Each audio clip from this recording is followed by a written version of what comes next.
The Honorable Judges of the United States Court of Appeals for the 10th Circuit. Hear ye, hear ye, hear ye. The United States Court of Appeals for the 10th Circuit is now in session. All those having business before this honorable court may now join here and they will be heard. God save the United States and this honorable court. Good morning. We will begin to hear the first case this morning, 24-1497. Just as a footnote, we'll probably take about a 10-minute break after the third case, which is United States versus Meier, 24-1480. Other than that, counsel who are not in the first case, you can go dark and we'll proceed with the first case.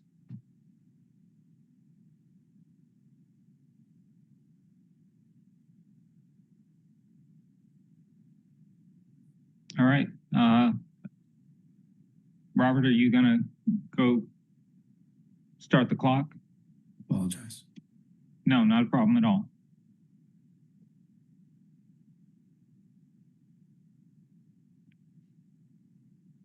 Okay, Counsel for Appellant, if you'd proceed, please.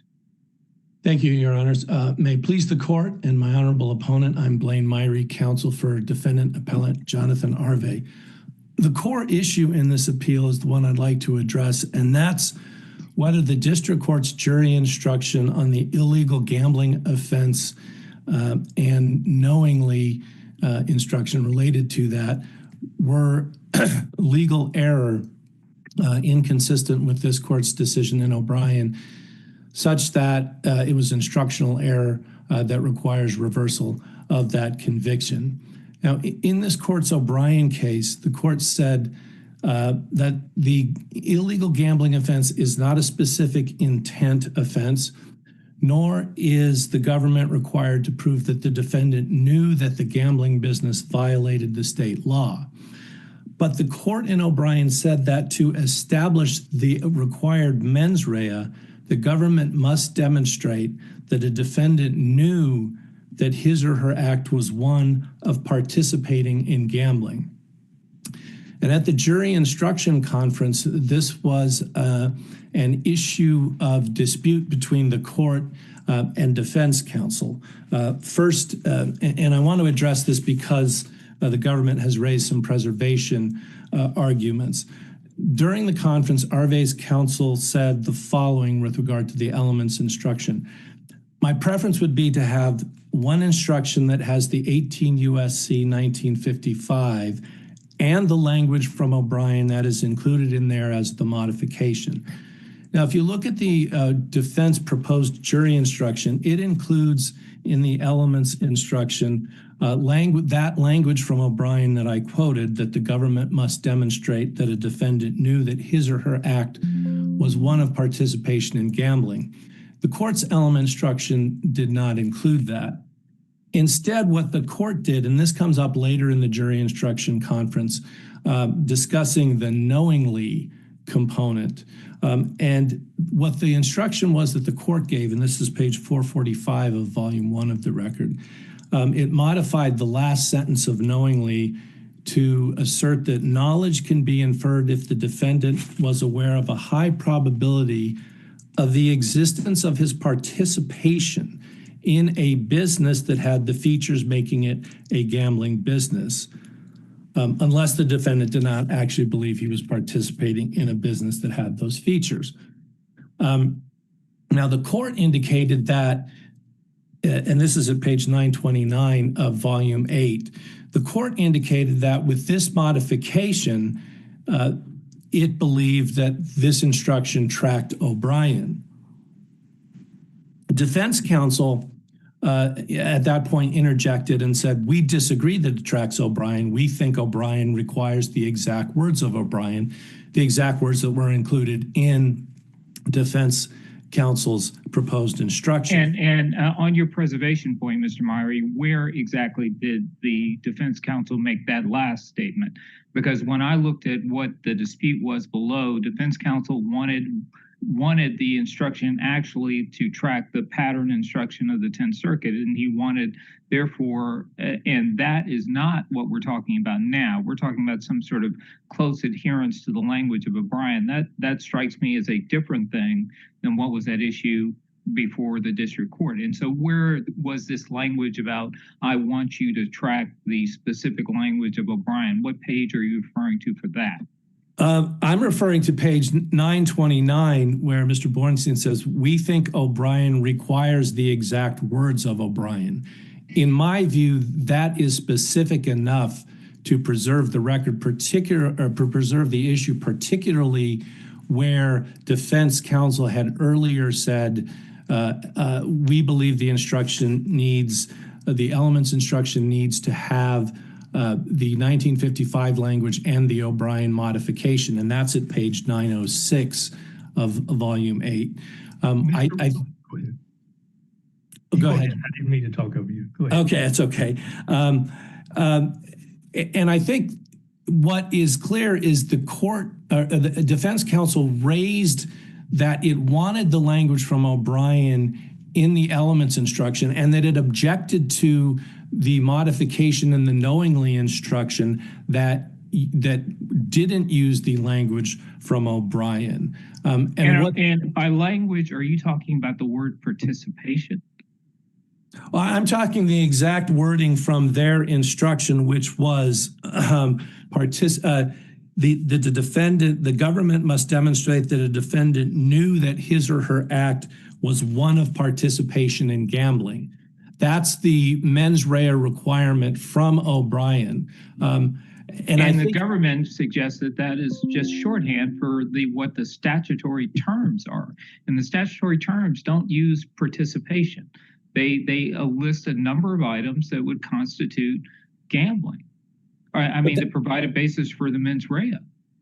But Your Honor, when they're saying we want the exact language from O'Brien, what O'Brien says, and this is a verbatim quote, to establish the required mens rea, the government must demonstrate that a defendant knew that his or her act was one of participation in gambling. And then the question becomes, what does participation mean?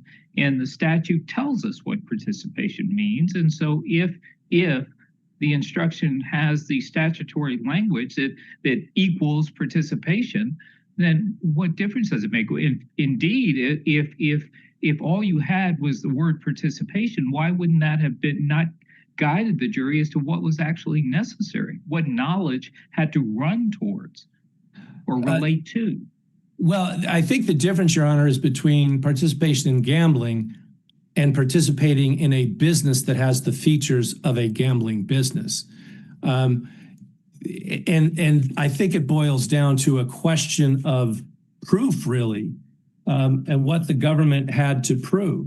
In this case, the government had to, based on the court's instructions, and this is where we think O'Brien, the court erred with regard to O'Brien, is on these instructions, particularly the knowingly instruction, the jury could convict Arvay simply because he owned player one. In other words, he knowingly participated in a business.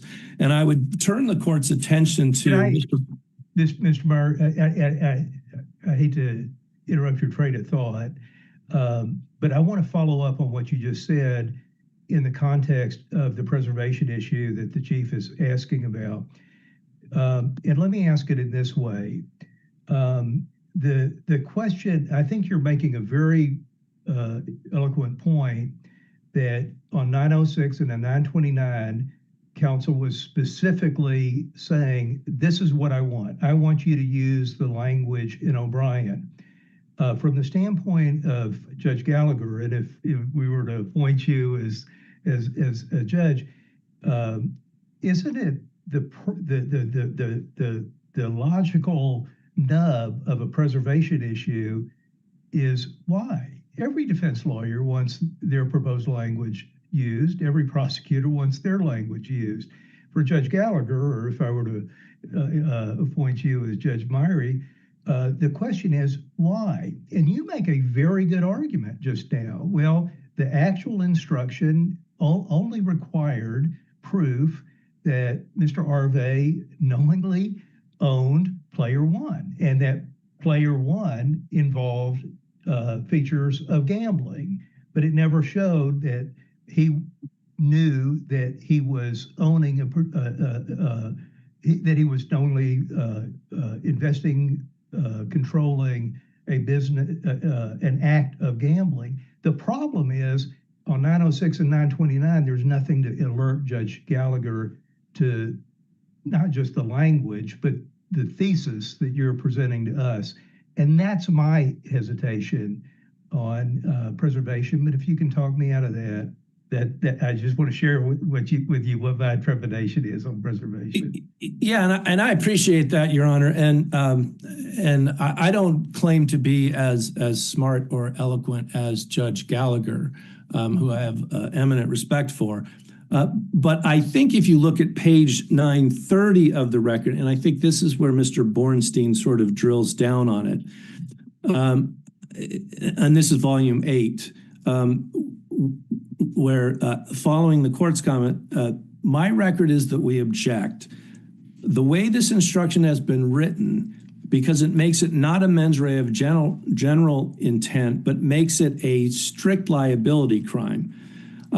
Now, I think what he really means by that, and if you look at the last couple sentences there, he says the way the court is proposing to do this is to make it a strict liability crime, because if you own a business, then you cannot but have the knowledge that the court is inferring, and therefore there is no mens rea. If you own the business, you have the mens rea. And I think that's the point that I'm making is it's clear on the record that Arvay knowingly owned Player One. No question about that. And our contention is that under the instruction, that was enough to satisfy the mens rea requirement on the instructions as given by Judge Gallagher. But that's not sufficient to satisfy what O'Brien requires, which is that Arvay's knowledge be that he was engaged in acts that constitute participating in gambling. And I know it seems somewhat convoluted and somewhat nuanced, and I know I struggled with it, but I think there is a real difference that mattered in this case, particularly where you look at the evidence showing a lack of knowledge on Arvay's part. And I would refer the court to the supplemental record Exhibit 1D, which is the body cam video, 5.5-minute excerpt that was recorded by the undercover officer, in which Can I interrupt just for a second? Yes, Your before Honor. we get to that point? Why doesn't the paragraph that comes after the 3 elements in instruction number 15 assist the jury if they really have some question about whether he needed to know he was managing, supervising, directing, or owning all or part of a gambling business? Why doesn't that paragraph, which says a person conducts a gambling business if he participates in the operation of the gambling business in some function necessary to the operation of the gambling business? And then it explains the law, which is a mere bettor or customer isn't involved in the conduct of the business. That should have, if they had any question about it, shouldn't that have clarified to them that participation is required in the operation of the gambling business? Isn't that pretty simple and straightforward for the jury? It's not just participation, it's not just management, it's not just ownership, it's participation in the gambling business. But, Your Honor, on the instructions as giving, knowingly owning the business would have been sufficient because that is participating in the business. I'm asking, does this clarify if you really think that they're confused or that's somehow ambiguous? Doesn't this paragraph kind of clarify what? No, I don't think. Participation, but participation encompasses all of those terms that were used in the first element. Clearly, that's all about participation, and that's what you're talking about here. And that first paragraph explains that you've got to participate in the operation of a gambling business. Participation in the operation of a gambling business. If the jury was confused by that first paragraph, why didn't that help them out, is what I'm saying. Well, I would point out, Your Honor, that paragraph is also included in, and I think it comes from the pattern 10th Circuit instruction, but it's also included in the defendant's proposed instruction. And I think the problem is that it doesn't have the distinguishing factor between participation in a business that has the features of a gambling business versus participating in acts that constitute gambling, which is really what O'Brien says. I think it's a subtle distinction, but I think it's a distinction that has a difference. And in this case, it was reversible error to not include the O'Brien language. And I'd like to reserve the last minute for rebuttal, if I may. Yes. We'll hear from the government. May I please the court? Elizabeth Ford Milani on behalf of the United States. The jury instructions here comported with 18 U.S.C. 1955 and this court's decision in United States versus O'Brien. Now, as an initial matter, for the reasons we set out in the answer brief, we believe this issue is unpreserved. And I'd like to make a few observations with regard to the record sites in the reply brief. So starting on volume 8, page 905, I think the fairest reading of the record was not that the defense was asking for additional language. This was in the context of asking that the elemental instruction be split into two different instructions. And so the defense is saying we would like the federal law in one instruction and basically the state elements in another instruction. And so it's is the volume 8, page 905, the statements of Martha Eskison at the instruction conference? Yes, 905 and 906. I think her statements were broader than that. She asked the district court, you're right, to split the court's proposed instructions into two. And then she said, with one instruction combining the elements of section 1955. And then I think she made a really important statement right there. This is along with language from O'Brien included in there. And by that, it appears she's referring to the instruction that they submitted that the court had rejected. So I disagree, Your Honor, that that's clear at all. If she was referring to that, if she is referring to that in there, she said as a modification, meaning she's asking the court to modify the section 1955 instruction by pulling it away from the state law and by including language from O'Brien included in there. If she's saying in there as meaning the instruction she's referred to that was submitted, they have the exact language that they're asking for in that instruction, which the court rejected. And she seems to be repeating her request for it here. Why isn't that enough? I disagree, Your Honor, because remember that the instruction as given to the jury, the final instruction on page 441 of volume 1, it already did have language from O'Brien. And it's just as possible that that's the language that counsel was referring to. If she's referring to in there, she wants the language from O'Brien included in there.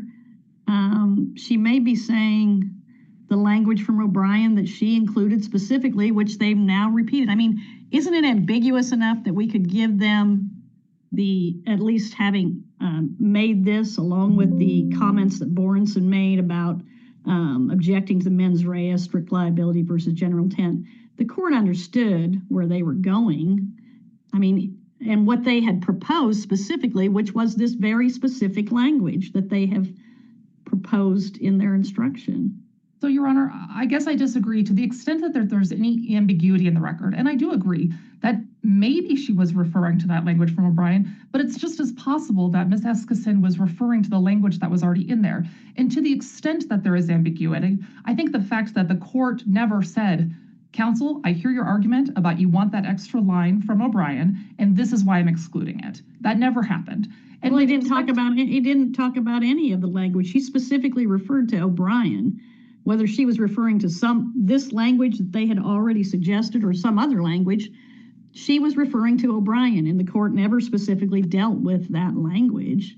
So I'm not sure how we can, I think the absence of a record on that point is particularly telling. And I also think that the discussion on 929 and 930, that was about a wholly separate instruction. That conversation was about the knowingly instruction, and the government agrees that objection, that issue on appeal is preserved because that was the context in which that argument was made. And that's the mens rea, strict liability versus general intent. Okay. Right. That entire conversation was prefaced with the court said, okay, knowingly, who disputes this instruction, basically. Okay. But regardless, I'd like to turn to O'Brien because that case is really at the heart of this appeal. So this court made plain there that 1955 is a general intent crime. The defendant does not have to know that the gambling business violated state law in order to be guilty of the crime. He only needs to knowingly commit an act that's made unlawful by statute. And the act made unlawful by statute, per the statutory text, is participation in an illegal gambling business. And yes, that participation is a shorthand for those verbs in the statute. And we know that from the footnotes of the Supreme Court case Santabria. So the rub of this case is O'Brien's subsequent passage that the government must demonstrate the defendant knew that his or her act was one of participation in gambling. I read Mr. Arvay's arguments to mean that something more than general intent is required by this statement. Otherwise, the instruction's assertion in the first element that the defendant and four or more persons knowingly, verbs, all or part of a gambling business would be sufficient. But to read that language of O'Brien to mean that there is something more than general intent required, that's at odds with the other language of O'Brien and would render that case internally inconsistent. Because again, O'Brien makes clear 1955 is a general intent crime. So I think that this court should instead— Well, your argument suggests that they are seeking something more than they, being the defendant, is seeking something more than general intent. What do you construe them to be seeking? I mean, what level of mens rea do you construe them to be seeking? I think it sounds to me that this is asking for some sort of general intent plus getting toward a willfully or specific intent. Meaning what? Would that they would, I mean, to be more concrete, what do you understand them to think to be saying needs to be shown in terms of intent? So I don't want to speak for opposing counsel, but I'm trying to understand their arguments. I want to understand, play off of what you understand them to be mean. So I think it means that there has to be knowledge that the business was violative of state law. It satisfied gambling under state law because that's what knowingly referred to. I didn't understand Mr. Meier, as far as I know, didn't even mention state law when he was talking about mens rea. So, I mean, that's a whole separate issue, is it not? I mean, the idea that you have to know you're violating state law, that would be a willfully, to your point, mens rea. But I didn't understand that to be what he was saying. I thought he was saying that, and this is where I want your to react to. I understood him to be saying that as the text of the statute is currently constructed, you would just have to know. You wouldn't have to know that your acts. You wouldn't have to know that your acts were participation in a gambling business. You would just have to know that you had a business that had features of gambling. I think that that's correct, and that was conveyed in the knowingly instruction.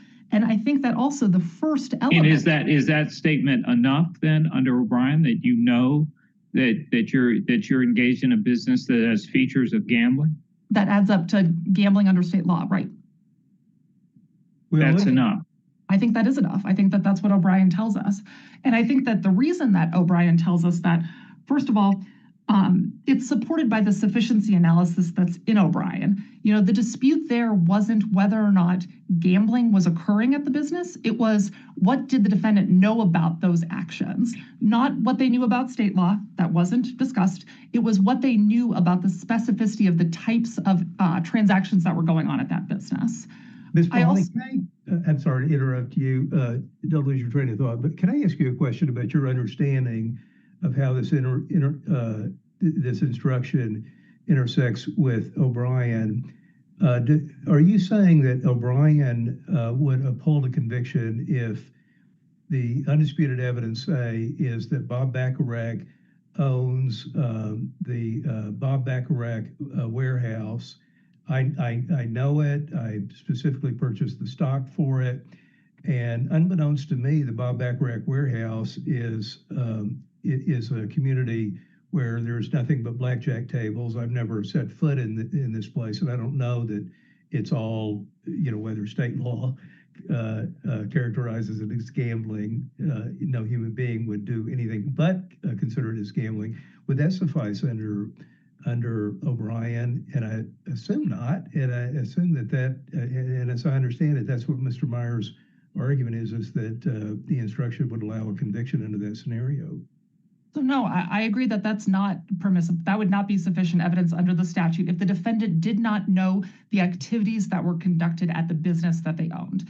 And I think that the jury instructions really cautioned against a conviction in that regard. I think the paragraph that Judge Moritz pointed to, as well as the first element of the crime, which says the defendant and four or more persons must knowingly conduct a gambling business. So that knowingly applies to the gambling business. They don't have to know that it's a gambling business under state law, but on the flip side of that instruction, there's a definition of what is a gambling business. Well, let me play devil's advocate on that, Ms. Malani. So under my scenario in instruction 15, I suppose it depends on a grammatical dissection of the sentence.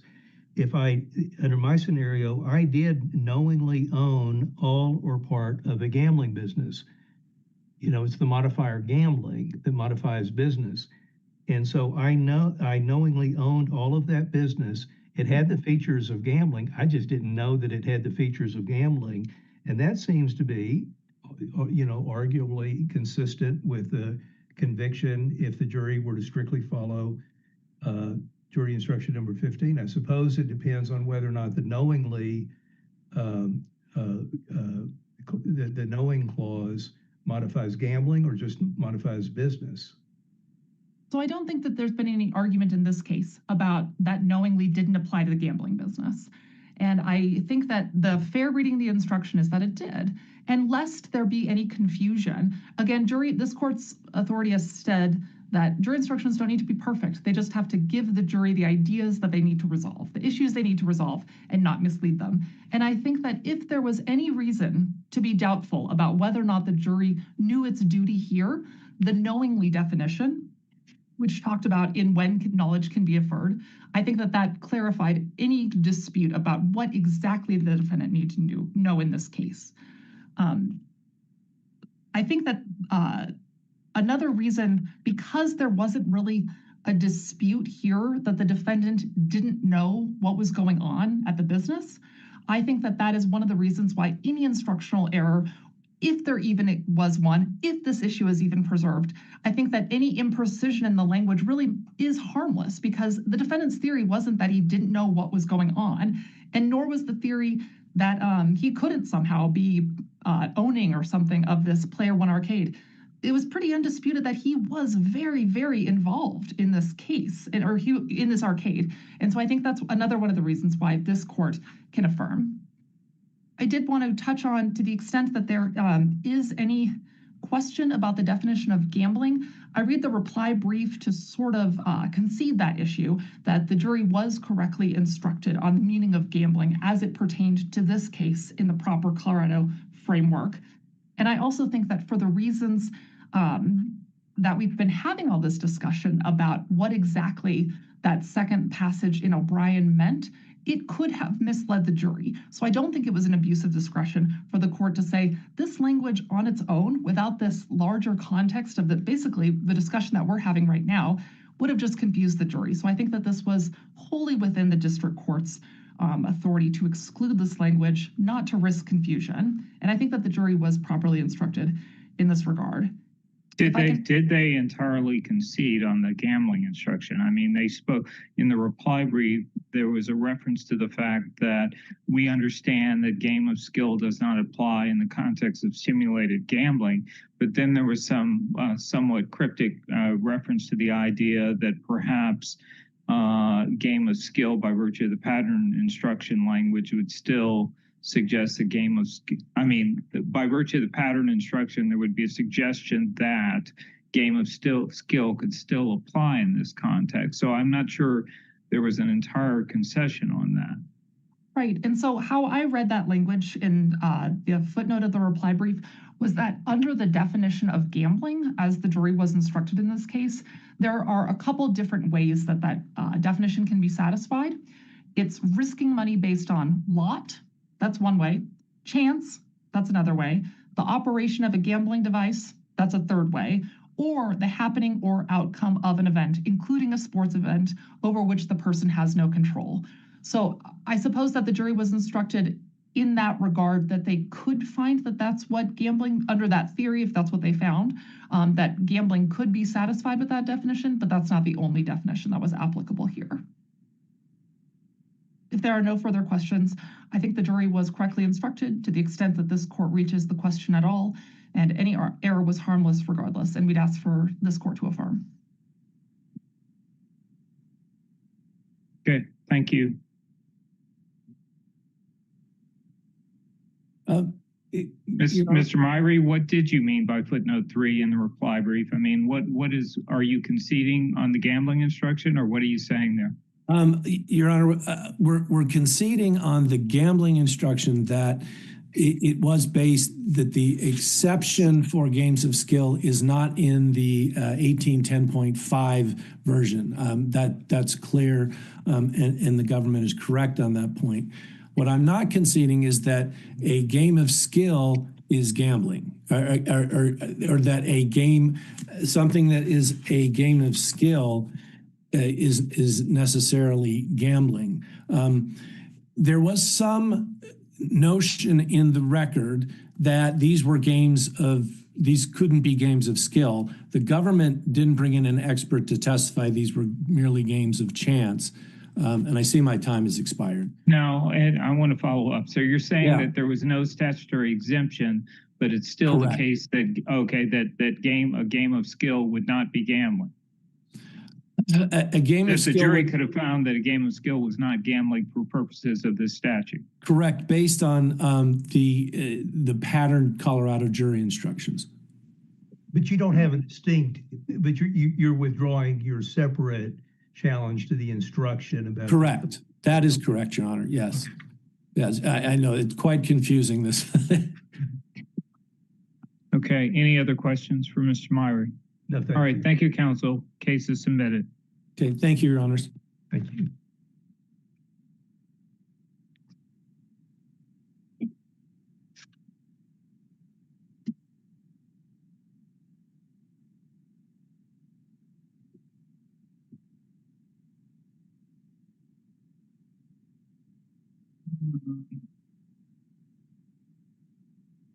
Okay, the next case this morning is United States versus Crow, 24-13377.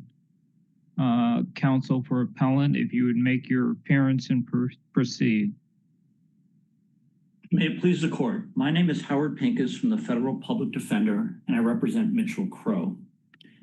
At trial, the prosecution's expert offered a previously undisclosed opinion that was a global criticism of the defense expert's pre-trial evaluation of Mr. Crow and his related conclusion that Mr. Crow suffered from sexsomnia, the key contested issue at trial. The district court denied defense counsel any time to meet with his expert so he could effectively counter this new opinion. What is any time, Mr. Pincus? The district court gave him 20 minutes to confer, total to address this issue. Why is this? So it wasn't any time. Well, I think you're referring to the time after Dr. Borman's direct testimony, Your Honor. Is that correct? Yes. Yes. At that point, the court instructed Dr. Borman to meet with defense counsel. And the reason was because although by that point, defense counsel knew what opinions Dr. Borman would testify to, he already testified on direct, he didn't know the reasons and bases for those opinions, which the rule also requires to be disclosed. And that's essential for him to then meet with his expert to be able to counter that testimony on cross-examination. Understood, but let me hit the pause button for a second. It was my understanding that yes, the district court ultimately allotted 20 minutes, period. In other words, you have 20 minutes to meet with the government's expert and then do whatever you're going to do with your own expert. In other words, there was an allotment of 20 minutes. How that time was spent was up to the defense counsel, was it not? In some sense, yes, but the court said, I give you this time, I'm instructing him to meet with you. And he needed that time to find out what the basis of the opinions, the new opinions that were offered were. And the government has never faulted the defense counsel for taking that time to meet with Dr. Borman. And right after he did so, he said to the court, I need more time to prepare. The court said denied. And defense counsel then said, I spent 15 minutes, I first went to the bathroom, I spent 15 minutes meeting with Dr. Bornman, and then I went to meet with Dr. Kushida, our expert, and I only had 30 seconds to do so before I came back into court. I was well, that talks again about a total amount of time which was up to the defendant to use. And he asked for 30 minutes, at a minimum 30 minutes. Well, the district court gave him 20 minutes. Why is that? I mean, where's an abuse of discretion when the defense lawyer himself seemed to appear that he would settle for 30 minutes to have this post testimony of Dr. Bornman and to be able to know the opinions and be able to evaluate all of that? 30 minutes was on the table, was it not? 30 minutes was, although he said 30 minutes to an hour, because of course he couldn't know what exactly Dr. Bornman would testify to, and he couldn't know the reason and basis for those opinions. This was a major opinion about malingering that was directly countering the entire report and pretrial evaluation that Dr. Kushida conducted of Mr. Crow and in reaching his conclusion of sexsomnia.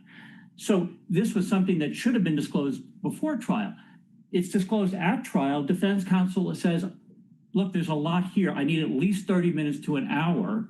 And the court recognizes originally that he will need to speak with Dr. Kushida. He then gives him time after the direct, says, go speak with Dr. Bornman. And that's because he had to know what the basis for the opinions were, not just what the opinions were. And okay, well, putting a fine point on it, the district court, the defense lawyer says, I need 30 minutes to an hour. District court says, no, I'll give you 20 minutes. If one talks about that exchange, it seems to me we're, at minimum 30 minutes, we're talking about a 10-minute gap.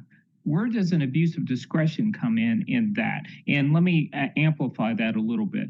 At one point, is it not, in fact, the case that the defense counsel said, well, when the district court said, well, what do you want? Well, I want this typewritten.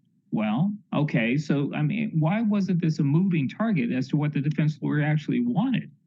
It wasn't a moving target because he said, I want these typed up so I can know what the opinions are. That was initially before he knew what Dr. Bornman was going to testify to.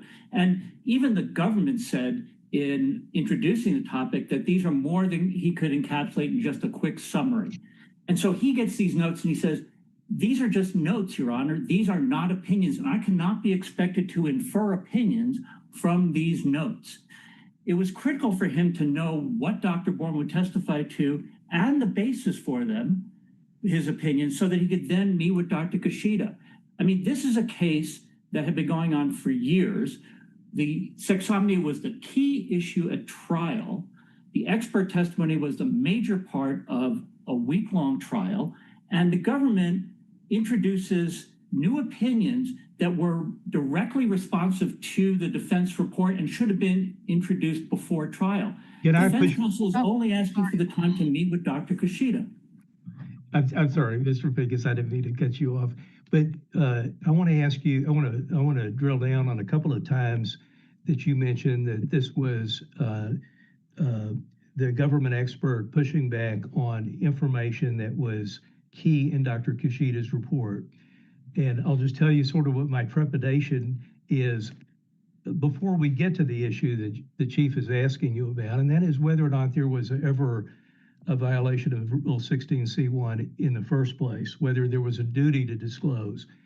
The two items that you've mentioned in your briefing is Dr. Kushida, that he had, the government expert opining on rebuttal, that Dr. Kushida had not accounted for the possibility of malingering, and that further testing or a forensic psychiatrist would be necessary to determine malingering in the forensic context. Well, in Dr. Kushida's report, he never opines because he couldn't. Judge Moore prohibited it. All he said was that the conduct that Mr. Crow had identified was consistent with sexsomnia. And he never opined because Judge Moore precluded it of him ever saying that he was or was not actually malingering.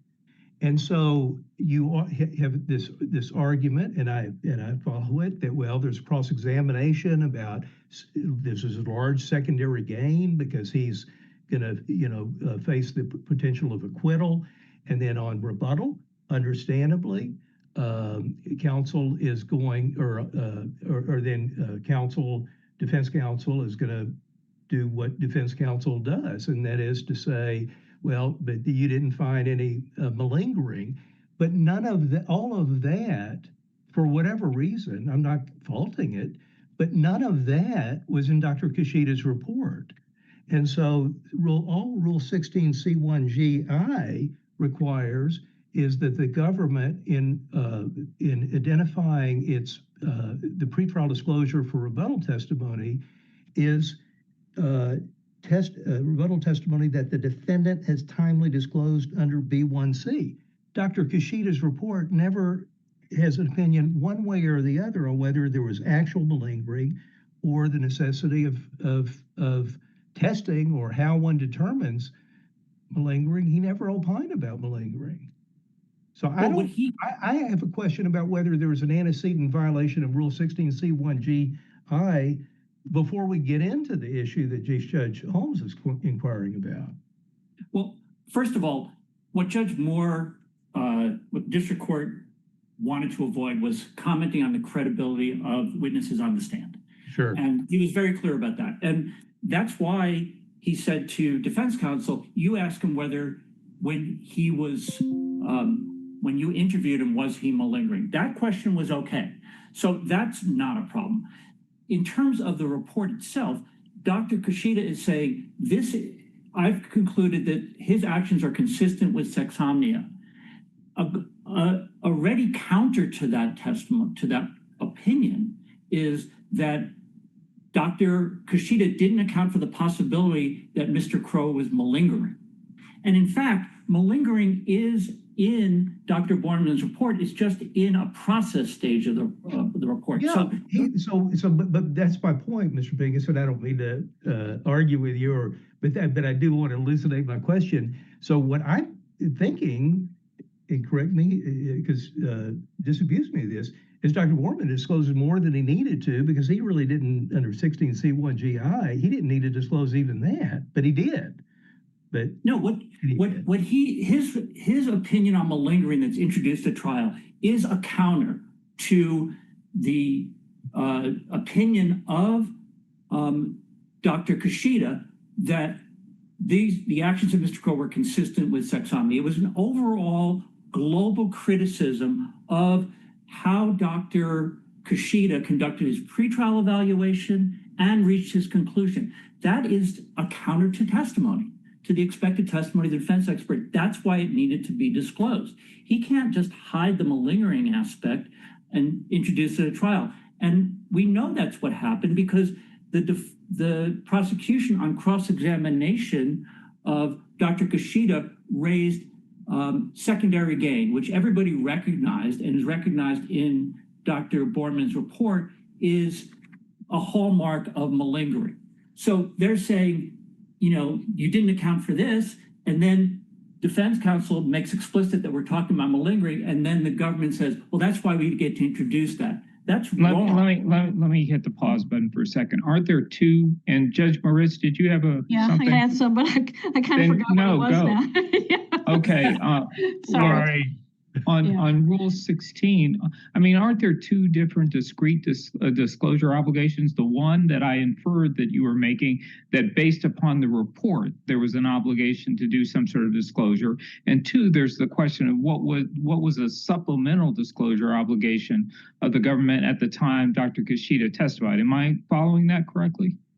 Yes, we are saying that this was an obligation that arose pre-trial because it should have been in Dr. Borman's initial report because it was a counter to the expected testimony of Dr. Kishida on its face.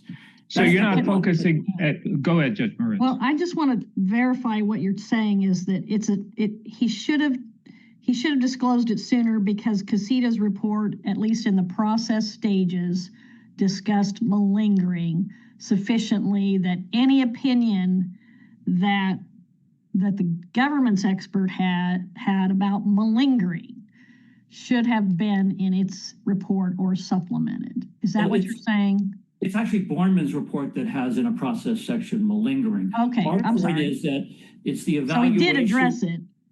He just said, Yeah. this is what we do for malingering. Yeah. He had some rote statement about malingering, a paragraph, but he never tied it to Dr. Kushida. And our point in terms of the pretrial disclosure is that it went to the credibility of his evaluation of Mr. Crow at the time, which was essential to his ultimate determination of sexsomnia. And that was something that a malingering, you didn't account for malingering, you needed to consult a forensic psychiatrist. That would have disabled the entire report of Dr. Kushida. And that's what happened at trial. Okay. But your real argument seems to be focused, and maybe I'm misunderstanding, not so much on that this doctor didn't diagnose malingering, or Kushida didn't diagnose malingering, but that the state seems to be somehow saying that she wasn't qualified to diagnose malingering, that they needed a forensic expert. Dr. Borman is saying, which is nowhere in his report. Right, nowhere in the You need to report. consult Yeah. a forensic psychiatrist. Otherwise, your whole opinion can't be trusted. And Yeah. that's why it was a counter. That's the new part of it, isn't it? I mean, isn't that Correct. the really new part? That's a specific, I mean, that's Yes. taking it completely out of the realm of her ability as a physician or as an expert to diagnose malingering, which I presume most all physicians. Are you talking about Dr. Kushida? Yeah. I mean, isn't diagnosing malingering part of any physician's Well, job? Or accounting for malingering. I mean, if he's basing a large part of his opinion on what Mr. Crow is saying, Yeah. he's malingering is an obvious counter to that. And if it is a supplemental, I did. It's Why? inadequate. I want to understand what the obligation is under the rule. I mean, and I also want to understand whether you're talking at all. You seem to be focusing entirely on the pretrial disclosure. I thought you were focusing all as well on the supplemental duty of the government. But as it relates to the pretrial disclosure, it was my understanding under the rule that the government only has to disclose opinions that its expert will put forward. I mean, and the idea that it has to anticipate natural retorts to what the defense lawyer is doing. Where in the rule is that? well, And what authority do you have for this natural? And we're going to keep going, Mr. Pincus. that's fine. Where's the authority for that? But if the rule really, if you could really say, well, I didn't intend to introduce that to counter, you could hide a whole mess of stuff by not disclosing it. No, This you is- couldn't, because you still have a supplemental disclosure obligation if things do play out in the course of the trial, right? A supplemental disclosure is for when new material or evidence they become aware of new material or evidence. That's not this case. But even if it is a supplemental disclosure issue, then they still have to disclose not only the opinion, but the reason and basis for the opinion. And that's what Mr. Crow's counsel wanted to explore with Dr. Kushida. So even if you look at this as a valid supplemental, which it's not, because everything was based on a pretrial evaluation known to the prosecution expert at that time, there's nothing new here. Okay, so this is Still helpful to is me. inadequate. You're not, hold on. So you're not saying, you're saying that is not this case. This is not a supplemental disclosure case as you see it then. I don't think it is, but I think that even if you look at it that way. Whoa, the supplemental I'm not disclosure looking, is I'm inadequate. taking what you do. Now, I'm not trying to make it anything. So if Well, you're I'm not saying either way, there's a Rule 16 violation. well, Either way- if your focus is on pretrial disclosure, I ask you a specific question. What was your best authority that the government has to anticipate, has to offer natural retorts in the context of its disclosure obligation pretrial? That was certainly not my understanding of what the rule requires. So talk to me about what authority supports that. The rule requires testimony that will counter the opinion that's been disclosed by the defense. And That to he did not Judge account for Bacharach's malingering point, the countering defense never spoke about malingering. And if the defense never speaks about malingering, why do you have to say anything to counter it? Because the defense expert is relying on what Mr. Crow told him. That means he is accepting that as a basis for his opinion. The notion that Mr. Crow is malingering, or that Dr. Kushida needed to do more to account for malingering, is a counter to that testimony. Can I push back on that? That's where the obligation arises. I'm sorry, Ms. Big. I don't think that, but you're pretty good. But can I'll just be candid with you. I'll just tell you, I think you argue the point extremely well, as you always do. But I do want to tell you what my reservation is about what you just said. And then, most importantly, give you an opportunity to tell me where I'm wrong, because I might very well be. It seems to me that there's two possibilities that Dr. Kushida could have made. That I am relying, just as you intimated, on what Mr. Crow said. I think that what you said, Mr. Crow, is plausible, that you went into J.A.'s room, notwithstanding the multiplicity of steps, and that what you described is so consistent with sexsomnia. And as you said, I don't think you're malingering. I don't think that this is a function of secondary gain. I believe it. But let me just kind of read to you a couple of passages from Dr. Kushida's report, because I think it's entirely consistent that he's not doing that ever. He's saying his actions could have been the result of him experiencing a non-rapid eye movement related sexsomnia. That's on 268. Page 275. His actions could have been the result of him experiencing a sexsomnia. Page 278. Let's see. It is my opinion that his actions could have been the result of him experiencing a non-rapid eye movement related parasomnia. So it seems to me that Dr. Kushida is very careful in his report to confine what he's opining about, and he's not saying. That's why I don't really know why cross-examination about whether or not the defendant was malingering really has anything to do with the actual opinions that were disclosed by Dr. Kushida, because I don't think he's saying anything to say that what Mr. Crow has said is plausible or that he's not malingering, at least in his report. Now that morphs into the testimony when he's cross-examined about secondary gain, and then on redirect rather, that he does say that I don't think he's malingering, but none of that even is remotely suggested in my reading of Dr. Kushida's report, in the report itself. But that's a long-winded way of saying, you study this really well. You're quite a good lawyer. Tell me where I'm wrong. Well, first of all, sexsomnia is engaging in sexual acts while asleep and without awareness. So Mr. Crow is not talking about specific incidents because he has no recollection of ever having sex with J.A. Okay.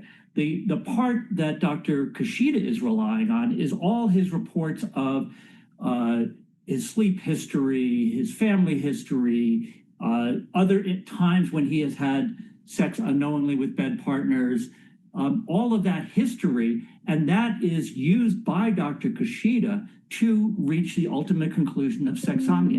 And that's known at the time, and that's what he is reciting for pages. And that's where Dr. Bornman, the governance expert, is saying, you didn't sufficiently account for malingering. Well, that is something that countered what Dr. Kushida did, his overall approach, and ultimately his conclusion of sexsomnia. And that's why it should have been disclosed before trial. Now, back to Judge Holmes's point, there's nothing new that came out in that regard, because this is all tied to the pretrial evaluation of Mr. Crow. So it's not new material or evidence became aware of that requires supplementation. But even if this is supplementation, it needed to at least, the rule doesn't say what supplementation requires, but the rule itself is designed to give you a party an effective opportunity to cross-examine, and that requires at a minimum knowing what the opinion are and knowing what the reason and basis for those opinions are, which the 1993 Advisory Committee note said is perhaps the most important part of the rule.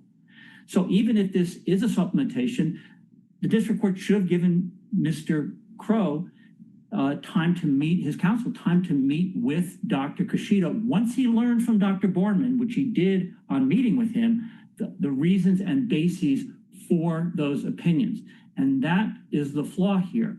So regardless of whether this is a supplementation with maybe incomplete and not violating the rule, maybe violating the rule in that context, but even without a violation of the rule, when new stuff comes up at trial, the other party should be entitled to what the rule is designed to do, which is give an effective opportunity to cross by knowing the opinions and the bases, reasons and bases for them. And that was only something that defense counsel could know after speaking with Dr. Borman. From his direct testimony, he knew the opinions, and the notes by that point were less relevant, obviously, because Dr. Borman had testified. But what he didn't know and what he needed to know to effectively cross-examine were the reasons and bases for them. And that's why I'm saying that the court gave him no time effectively to meet with Dr. Kushida after meeting with Dr. Borman. And that's what was essential here. And that's why it was an abuse of discretion, a clear error of judgment in not allowing that time. All right. So for the reasons stated in the reply brief, we'd ask that the court vacate all the convictions and remand for new trial, or at a minimum, vacate counts 1 and 2 and remand for new trial. Thank you. Thank you. We'll hear from the government. Morning, Your Honors, and may it please the court, Rajiv Mohan for the United States. I would like to start with Mr. Pincus's characterization of this case as one of pretrial disclosure, because I think it goes both to preservation and the standard of review.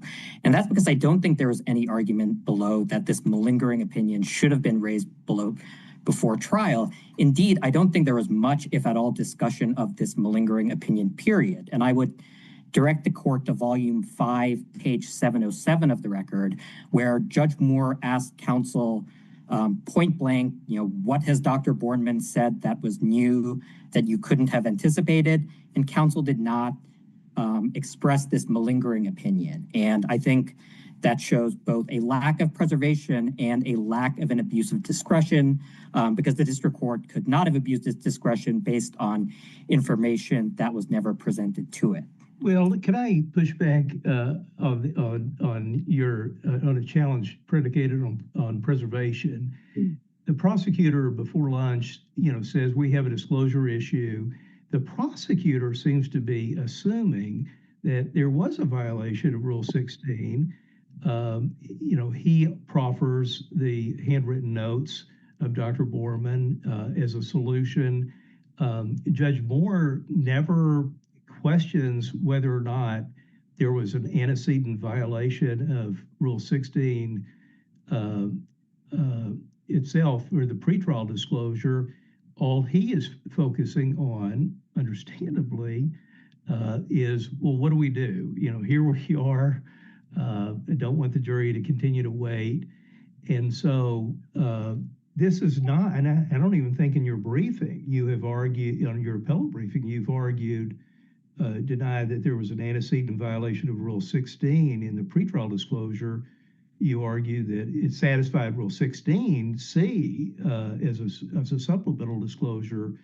But would we be, if we were to reject Mr. Pincus's argument based on the lack of an antecedent violation of Rule 16, are we in effect putting ourselves in the role of as advocates for the government in affirming based on an antecedent defect in Mr. Pincus's argument that you have not questioned, that Judge Moore never questioned?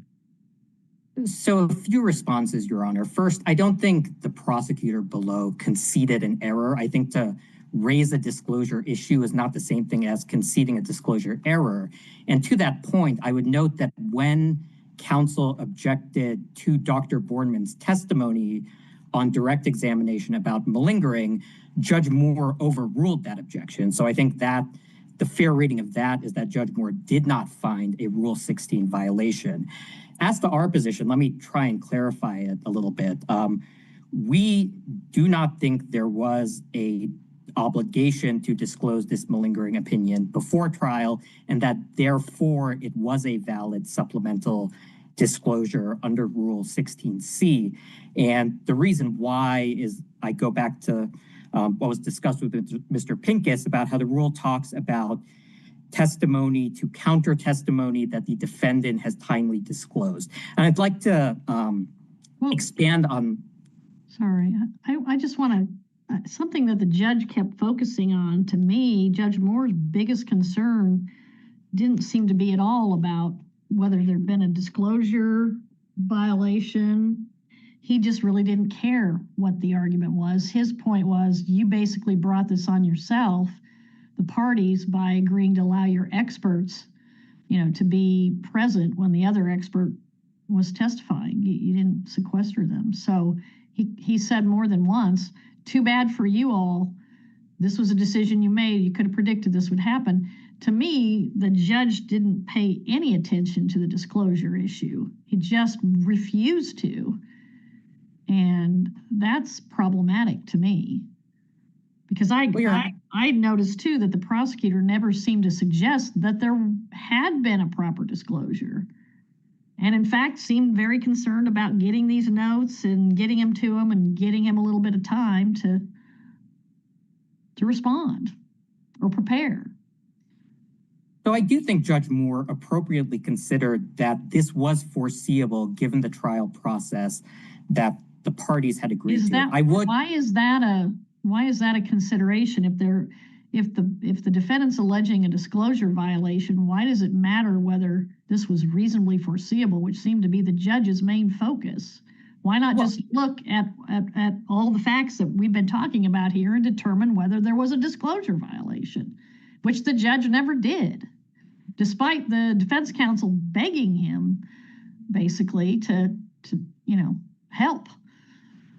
Well, I would push back on that a little bit, because I think, in the discussion after the 20-minute recess, and this is at pages 705 to 708 or so of volume 5 of the record, Judge Moore does talk about the trial process, but he also asked counsel, hey, what was new here? What was such a surprise that you couldn't have anticipated?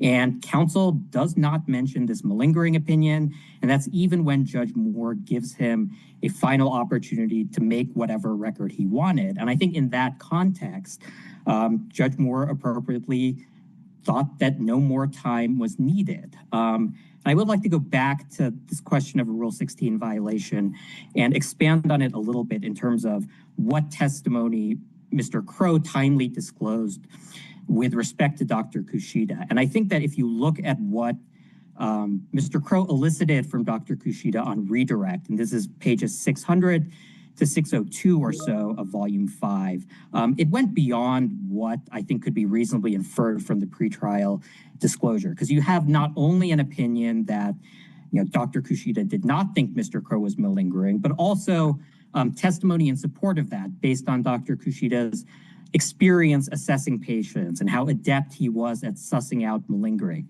And I don't think any of that was included in the pretrial disclosure. Even if the court disagrees and thinks that this issue was foreseeable or obvious or something along those lines, I do think that cuts against Mr. Crow when it comes to any prejudice and whether a further continuance was needed in that regard. And that's because it refutes the notion that he had no reason to prepare with Dr. Kushida about this issue. And there are a couple of other points. Let me be clear what you're saying. He had no reason to prepare with Dr. Kushida about the issue on the prejudice point. Would you run that by me again? I wasn't clear what you were saying there. So as I understand Mr. Crow's argument, he seems to be saying that he was prejudiced by this late disclosure because had it been disclosed before trial, he could have prepared with Dr. Kushida, and because it wasn't disclosed before trial, he had no reason to. And I think if this issue is as obvious as Mr. Crow suggests, it undercuts that argument. Oh, because if it is a natural retort to Dr. Kushida's report, he also should have anticipated the natural retort. Is that what you're saying? Yes. Okay, let me fast forward. Let's just move beyond the pretrial disclosure issue and focus for a second on viewing this through the prism of a supplemental Rule 16 disclosure. Okay, so the testimony takes place, government counsel comes forward, and let's assume for whatever reason it does put us in a new terrain, and therefore government counsel comes forward with this. Why in the world is Exhibit 9 an adequate, satisfactory basis to disclose in a supplemental disclosure context? I mean, that it's a bunch of scribblings, which, you would take some expert, anthropologist to figure out what the heck is going on. And so why is that sufficient for the government to discharge its Rule 16C obligation? So my first reaction when I saw this was that it looked like a bunch of scribbles too, so I certainly understand the court's initial reaction. What I would say are a couple of things. First, I think in the context of the parties who had been litigating these issues for months, I actually think the disclosure would have been readily understandable. And more than that, I actually think that it would have been evident that there was not much that was actually new on it. And I can offer a couple of specific examples. Yes, and specifically talk about, let's back up though to put a context to these examples.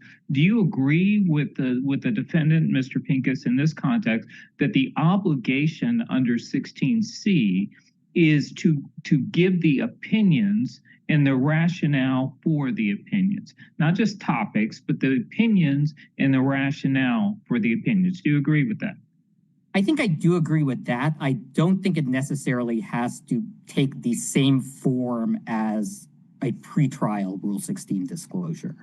And I think here, Defense Exhibit 9A was supplemented by the opportunity to speak to Dr. Borneman. But I also want to push back against the notion that Defense Exhibit A9 was some massive bombshell that required a lengthy amount of time to respond to. Because I think if you look at what is said in it, a lot of it was actually said in Dr. Borneman's initial report. For example, that sexsomnia involves primal and not complex behaviors, and that sexual intercourse, is not the most common expression of sexsomnia. Those were both things that Dr. Borneman had said in his initial report. Doesn't that beg the question? A9 was only furnished because the prosecutor had said that we have new opinions, and so the defense counsel understandably may look at that and say just what Mr. Mohan has said. And that is, well, some of this, I can't tell what's going to be new. It's just, this is just essentially references to what I already knew Dr. Borneman was going to testify about. Only the whole problem is that he needed to ascertain what the new opinions were. So what you're saying seems a little bit adverse to your interest. Well, it's not as if the government, I think perhaps the sparseness of this Defense Exhibit A9 cuts both ways. It's not as if the government disclosed pages and pages of supplemental disclosures that counsel had to go through. I think he could have read this fairly quickly, and he would have realized that, hey, this stuff about a forensic psychologist or psychiatrist with respect to malingering is new, but this stuff about primal complex behaviors, that was really the whole point of Dr. Borneman's. Well, was it? I mean, the whole reason we're here is the malingering issue. And when I look at these scribbles, I see the things you're pointing to, but those things aren't talking about malingering. I mean, they are not expressly doing that. They aren't expressly offering opinions about what, that would counter Dr. Kashida's statements about malingering. They don't do any of that.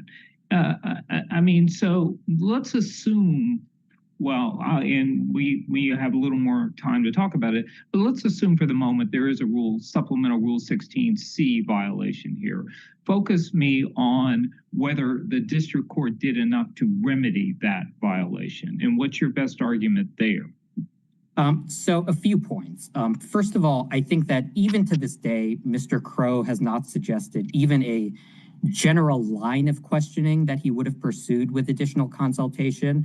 And in that regard, I would note that Dr. Kushida was present during Dr. Borneman's testimony. So if there truly was some additional line of questioning, Dr. Kushida could have made that known to counsel even after the fact, and counsel could have made that known to the court either later in trial or in a new trial motion. I thought the case law focused on potential prejudice, not actual prejudice, right? So I think there's certainly language of potential prejudice. I think if you look at the cases that Mr. Crow cites for that point, I don't think any of them establish sort of a minimal threshold. And I think the abuse of discretion standard is accommodating enough to account for the nature of prejudice.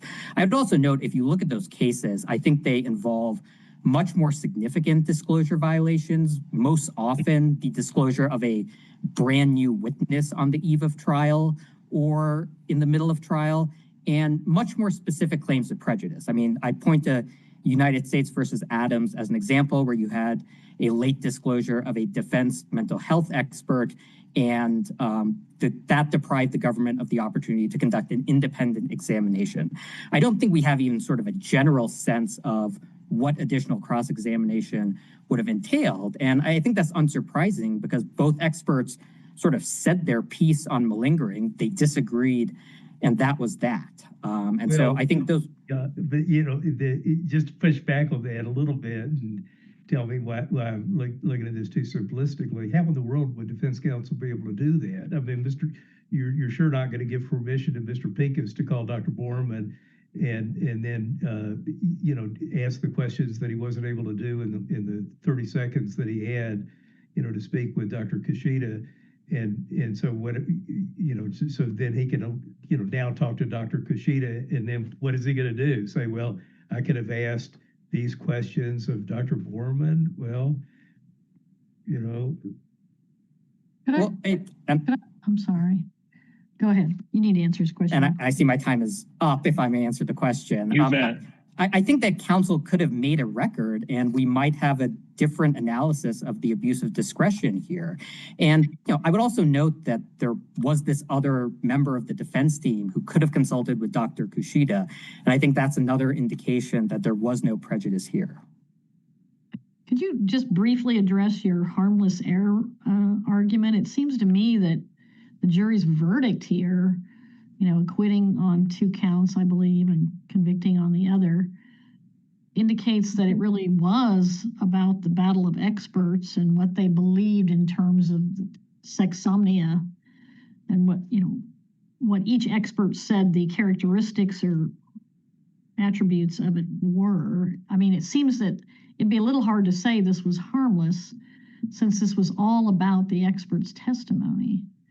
And the jury did clearly bite off on some aspects of the defense expert's testimony, perhaps, when it came to acquitting on the counts where the defendant didn't actually have to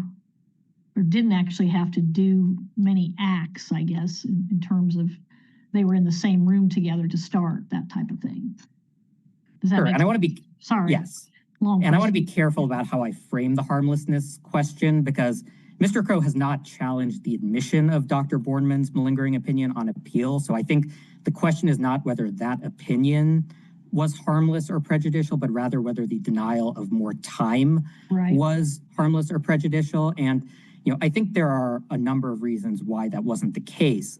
First, this opinion about malingering, and I would go back, I think my arguments about prejudice bleed into the harmlessness, and the failure to articulate applies to both those points. But this opinion about malingering did not directly relate to the fundamental dispute that Your Honor described between the experts, which was really whether more complex acts such as opening and closing doors were inconsistent or consistent with sexsomnia. Malingering doesn't really have anything to do with that, which is why I think Mr. Crow suggests that it might have had this more general effect on how the jury assessed the expert's credibility. And let me offer a few responses to that.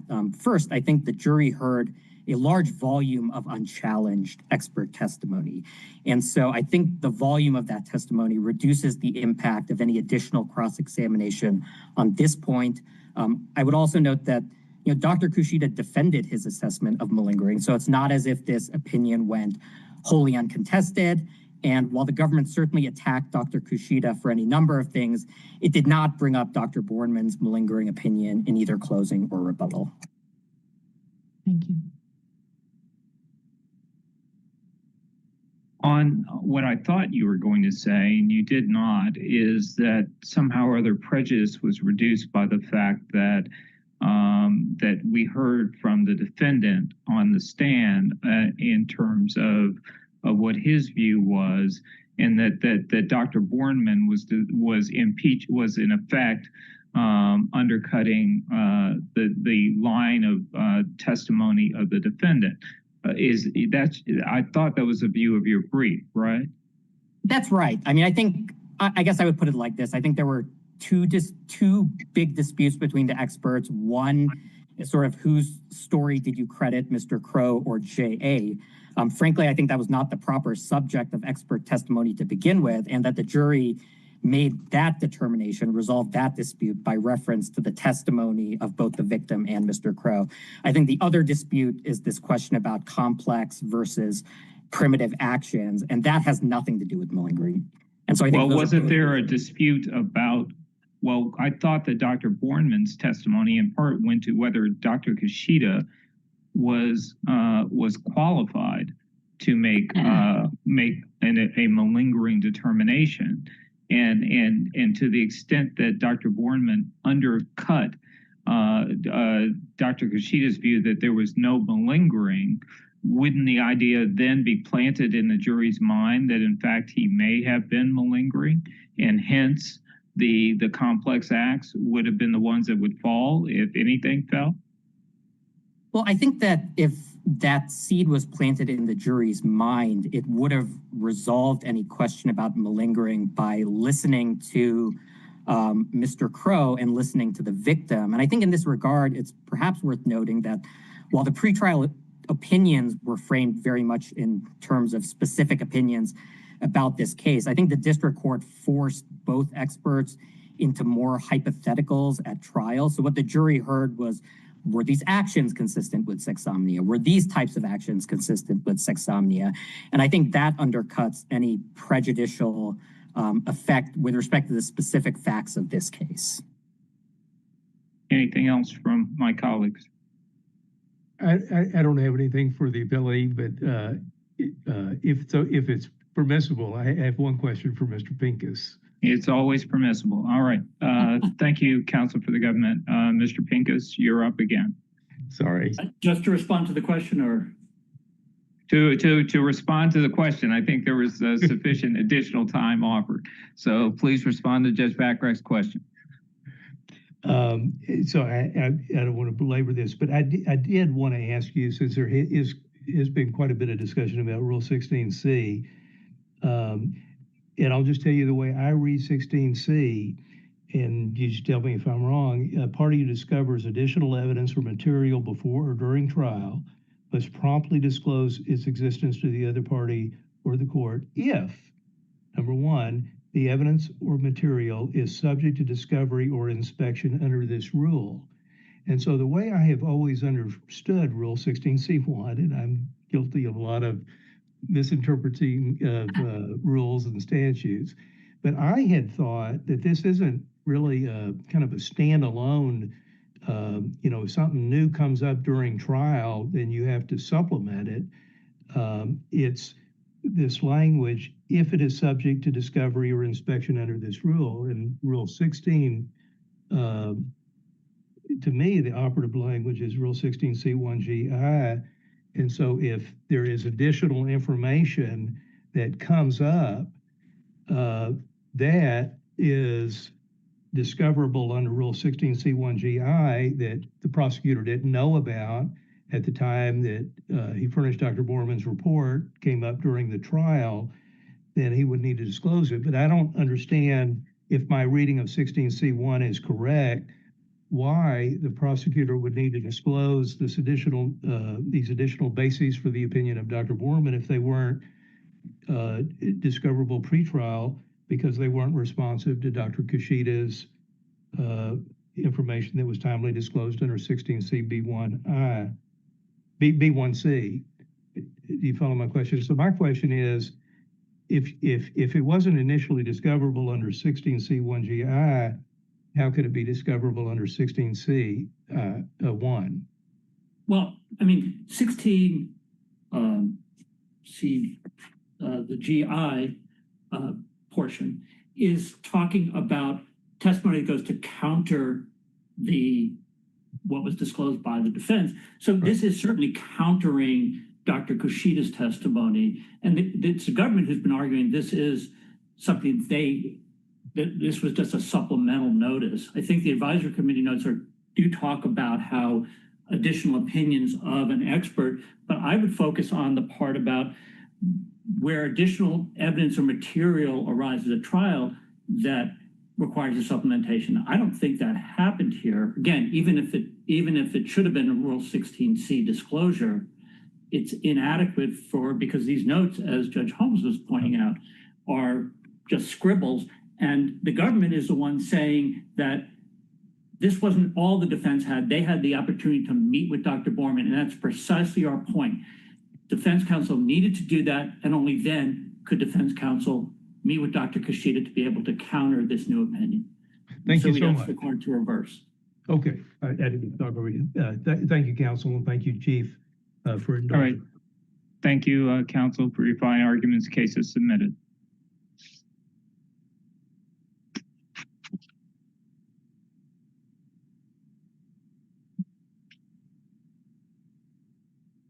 Next case this morning is 24-1480, United States versus Meier or Meier. I'm not sure exactly which one. Defense counsel will educate me. Defense counsel, please make your appearance and proceed. Thank you, Your Honor. May it please the court, counsel. My name is Shira Kival. I'm an assistant federal public defender in Denver, and it's Christopher Meier is my client. I'll endeavor to save 1 minute if I'm able to. At sentencing, the government successfully argued that Mr. Meier produced the original child pornography videos that he later edited and posted online. But the government did more than that. It also convinced the district court that Mr. Meier produced the videos by distributing images and videos of a girl their own age, stripping, having cam sex, and at least in one case, masturbating on camera, in order to entice the teenage boys to masturbate on camera in return. Because the district court found these factual allegations to be true, it plainly should have applied the 7-level enhancement at USSG 2G2.2B3E to each substantive count instead of the cross-reference to the production guideline. And it's failed. I'm sorry to interrupt you so quickly. No, but you said something that I think is really central, and that is that your interpretation of what the district judge said was that he approved that, and I think you're relying on page 56 of the transcript, and so one of the challenges that I have is, do I think it is clear, especially since we're under plain error, that when the judge says, because the judge, of course, hasn't seen, I mean, nobody has seen these videos. Prosecution hasn't, law enforcement hasn't, and the judge certainly hasn't.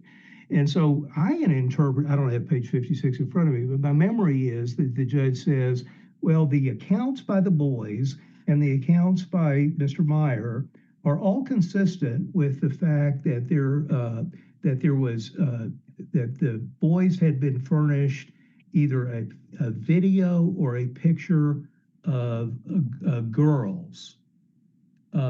And so I think there's a couple of problems with that. I mean, you know, it's not a trigger for the 7-level enhancement, you know, to send pictures of attractive, you know, 13-year-old girls. And it's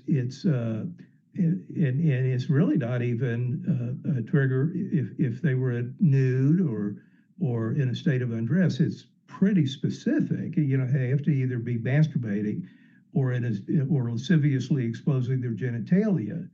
And I know you mentioned that, you know, you think that one of the count, I think it's count 4, that the girl was masturbating. I don't know that the judge ever said or the boy ever said that the girl was actually masturbating on camera. I think he said that we were mutually masturbating. We don't know if the girl was doing that live on camera or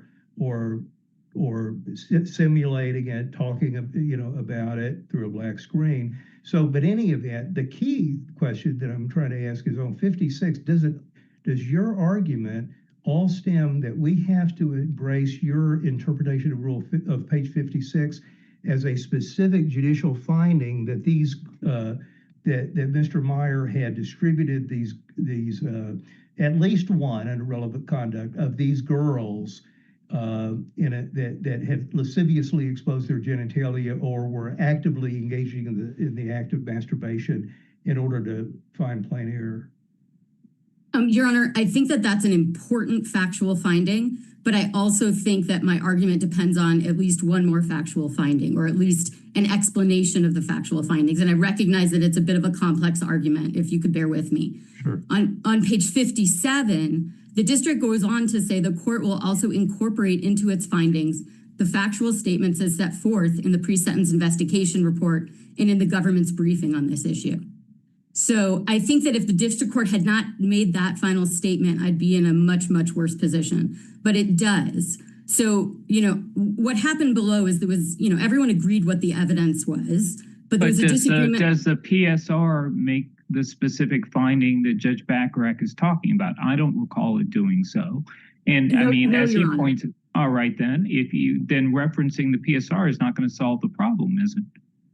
So it's a combination of the PSR and the government's factual allegation. And I understand the question, if I could have just a moment to answer it. What's really important here is what the argument was being made and what was being resolved. And if you look specifically, the defense made a number of arguments. Basically, the government says, look, Mr. Meier says he produced all of these. And the defense's response is, okay, he says stuff, but what he says, who knows if it's real? And then it says, and even with some of the counts, he gives lots of specific details, but there's some counts where he doesn't say really anything at all other than this is original content. So for example, count 5. And the government's response is to say, Mr. Myers, he doesn't say details there, but the victims give details. And the victims' details correspond with details he's given for other counts. And when you look at his statements and the details there, and the victim's statements and the details there, you can see there's this consistent modus operandi, and you can presume, based on his production of the more detailed videos, that he produced the other ones as well. That argument was accepted by the district court, and it only works if what the victims are saying is true. If the victims are not giving true statements, then who cares if there's a correlation between what Mr. Meier says and what the victims say? So the finding... Go ahead. The finding that the factual allegations, that we are adopting the factual allegations in the government's brief, and then it goes on, it gives a lot of explanations. If you look at page 54 and page 56 of volume 3, many of the statements obtained from the victims contain details that match with what Mr. Meier is representing. Many of the statements, again, are detailed and then align with the independent statements of the victims themselves. The victim accounts are consistent with one another and consistent with Mr. Meier's online representation that he enticed minor boys to perform sexually using images or videos of a girl. And indeed, it appears that this is exactly what he did. But it's not enough that they're a girl. I mean, to Judge Bacharach's point, it's not enough that they're a girl. There has to be child pornography for your argument to work. And frankly, as I sit here and I'm following the steps of your argument, we're under clear and obvious error here. I mean, your argument has so many steps to it. How in the world do you make, I mean, it seems to me that's undercutting the view that would have been clear or obvious to the district court that this application applied. I'm struggling to understand that. So I think that's a two-part question. You're asking about where's the sexually explicit conduct on video, and then how is this clear or obvious? And I'll start with the second one. The government doesn't make that argument, doesn't say there's too many steps here. The government, that's not what I believed I was coming to respond to, but I'm happy. Well, the government said it's not clear or obvious error. And right. So that's good enough. Let's go. So, I think this court's decision in Cantu shows that it can be a really big multi-step process, right? Cantu is like, well, nobody asked the court to go look at Oklahoma's schedules and compare them to the federal schedules and look at Oklahoma state law that explains, you know, how the statute is or is not divisible. And that doesn't matter when it comes to plain error, as long as all of the steps are plain. That's a legal argument. We're talking about going back to Judge Bacharach's point. There's nowhere in the record where the district court says these are minors. Okay, they talk about girls, you know, but bait girls, all that, but nowhere does it says they're minors. Nowhere did the district court expressly say that they were engaged in these explicit sexual acts that the statute speaks to. And so it's one thing to be talking about you need legal steps to do something. It's another thing to say, is there a factual finding that you can hang your hat on? And unless I'm missing something, tell me if I'm wrong. There is no explicit factual finding here. There's no statement out loud from the district court judge that these are minors or that they're engaged in sexually explicit conduct on video. I agree with that, but I will explain why that finding nonetheless is clear in the record. The government says in its brief that Mr. Meier had a consistent modus operandi throughout his sexual exploitation. That's volume 1, page 50 to 51. It says he posed as a young girl, to talk to minor boys online and encourage and entice them to disrobe and masturbate for the camera. That's the consistent modus operandi. That's R1-175. And it says he repeatedly uses the word girl in his posts, and you can infer from all of this modus operandi that he's referring to streaming a video of a girl the same age as his victim in order to induce the victim to disrobe and masturbate. That's R1-192. So when the district court says the factual allegations in the government's brief, I'm adopting those are my factual findings. There is a minor girl. You know, the government's language in its answer brief about female and women, it did not use that language below. It used the word girl consistently. It's also explicitly used the word young girl and the same age as his victim. So and that language, context matters. And that's why we're at plain error here, because when this whole conversation was taking place, it was related to production. It had nothing to do with this application. And so when one can be more precise when you know that there are consequences to being precise. And so the fact that the government is throwing around the word girl and the fact that we're talking about that it may have been the same age as the victims, the individual, the boys who are masturbating, that's a lot to infer, and that's a lot for us to say that the court clearly and obviously erred. If everybody is looking at A, here's the hand, look at A, and then we're now talking about B and trying to transplant language that went on in the context of an argument about A into B, that's hard. And let me just ask a legal question, and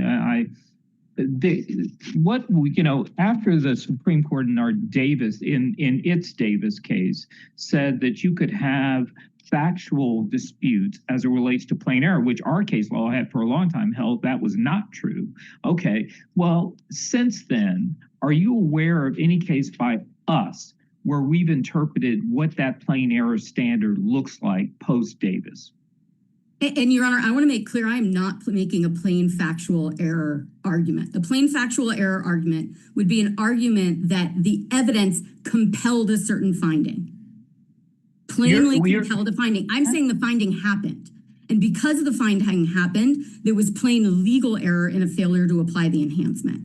I'm saying if the finding happened, then there's no factual error. Okay, so you're saying that if we look in this record, there is you're saying it's not explicit, but there is a finding by the district court that not only was it a minor, but that minor was engaging in conduct that was covered by the statute. That's what you're telling me. And yes, because that is true, that it was a legal error by the court not to apply what would have been the natural implication of those factual findings. Correct, Your Honor. That is my argument. Okay. And so that last bit, I haven't had a chance to explain. Where is that factual finding of sexually explicit conduct on video? Right. It is a detail that is given by one of the minors who is part of the relevant conduct. page R2, 65 to 66. And the minor victim recalls mutually masturbating on camera. So it doesn't say masturbating in the chat, talked about masturbating, says mutually masturbating on camera. That has one meaning. That means you are masturbating on camera. No, it doesn't. As to Judge Backrack's point, you could have had that. You could have had this flip down, and you could have had. There could have been no visual at all, or it could have been entirely simulated. I mean, we were mutually masturbating on camera. Well, there could have been, a simulated masturbation. I just don't read it as having one meaning, and it needs to have one meaning, does it not, for your argument to work? Yes, Your Honor, it needs to have one meaning, but he on camera is not the same thing as we mutually masturbated. I chatted with girls while I was masturbating. We masturbated together. It doesn't say that. It says mutually masturbating on camera. And so if it is simulated, but it's on camera, if it's actually happening, but if it is on camera, that meets the definition of child pornography because it's happening on camera. Simulated meets the definition of if it's on camera, then it does. If it's on camera. If it's off screen, I agree with you that it doesn't. I agree with the government. But if it is on camera, it's on camera. And that's for the bait girl, right? Excuse me? I didn't mean to interrupt you. I'm sorry. I just didn't hear the question. Yeah. What you're talking about is it has to be on camera for the bait girl as well as the boy. Correct. And that's what mutually masturbating is. This is a really, really specific statement from a victim, and the government is relying on the truth of the details. Well, and I understand they're making a different argument, but their argument is that the modus operandi is specific enough that you can infer from one production that he produced the other. That's the government's argument below. So even though it's a different argument, the sub-argument, the basis of the government's argument is that these details are true. These victims are telling the truth. Their details are important. This is just not what every capper does of just trying to convince a kid to masturbate using a bait girl. This is really specific. And I see I'm out of time. Chief, can I ask one question? Of course. I'm sorry to do this again. But first of all, remind me which of the counts this is. Is this count? It's not count 6. Is relevant conduct. No, I know that. But so what you're talking about, the mutual masturbation on camera, which boy refer to that? It is a victim who is not a victim of one of the substantive counts. Okay, so you're saying first of all, did you make this argument? I remember you making an argument about count 6, the having sex with cam sex with my girl, and you use that as relevant conduct. I don't remember you using mutual masturbation on camera as relevant conduct to say that that was going to be interjected for all 6 of these counts. But Your Honor, I made a mistake in the opening brief, and I thought that I had 3 statements from the same victim, and I clarified that in the reply brief that actually I had 3 separate statements, and I do focus on this in particular in the reply brief, and it's also one of the statements that the government, it's in one of their footnotes in their answer brief, so they were perfectly aware of this statement. They have different reasons they thought it should be disregarded. Well, you go ahead, Judge Backrack. I'm sorry. Well, no, I apologize. You go ahead, Chief. Look. It's their awareness of our statement doesn't make an argument. I mean, if the first time you put this is in a reply brief and make an argument about it, that's a problem. I mean, their fact that they knew the statement existed doesn't, and your whole argument here today is predicated on this statement, and yet you didn't put it in your opening brief. And so why isn't this whole thing waived? I mean, the government hasn't had a chance to respond to it except for now. And Your Honor, we made a broader argument in the opening brief that I think incorporated this, which was that a bunch of the different statements and victims were describing sexually explicit conduct. And in particular, I mentioned the victim of count 6 and referred to these pages in the pre-sentence report and talked about how him saying cam sex with his girl correlated with that victim saying mutually masturbating with, corresponded with the victim saying masturbating with attractive girls. I recognize that I did not use this specific quotation in the opening brief. I do not think it is waived. I think I have made it. I think the government has adequate opportunity to respond to it now. And now it's not good enough. It's never been good enough. I mean, for under our case law, that's not good enough. And the reality is the argument you talked about as it relates to count 6 did not have that explicit sexual activity that you're now saying is so apparent in this relevant conduct that was in your footnote. I mean, that is now in your reply brief, right?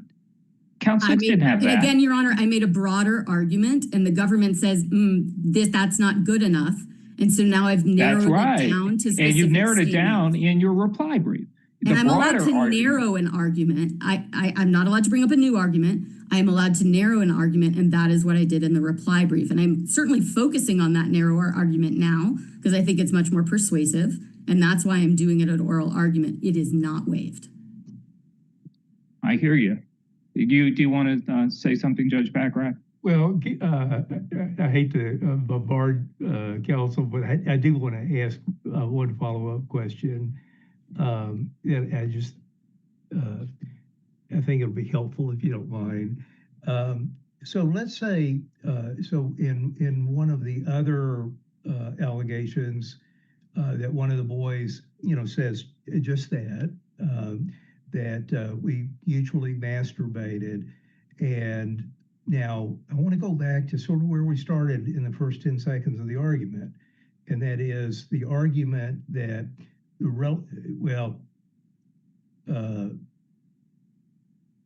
interconnected with your overarching argument that, it's relevant conduct. And so in order to, trigger the enhancement for each of these 6 counts, the relevant conduct has to be, the conduct has to be relevant to each one of these counts. And so let's say we take counts 1 and 2. Well, these boys were saying that they were talking to a black screen. Most of the boys of the 7 boys in count 3, the 5 boys in counts 1, 2, 4, 5, and 6.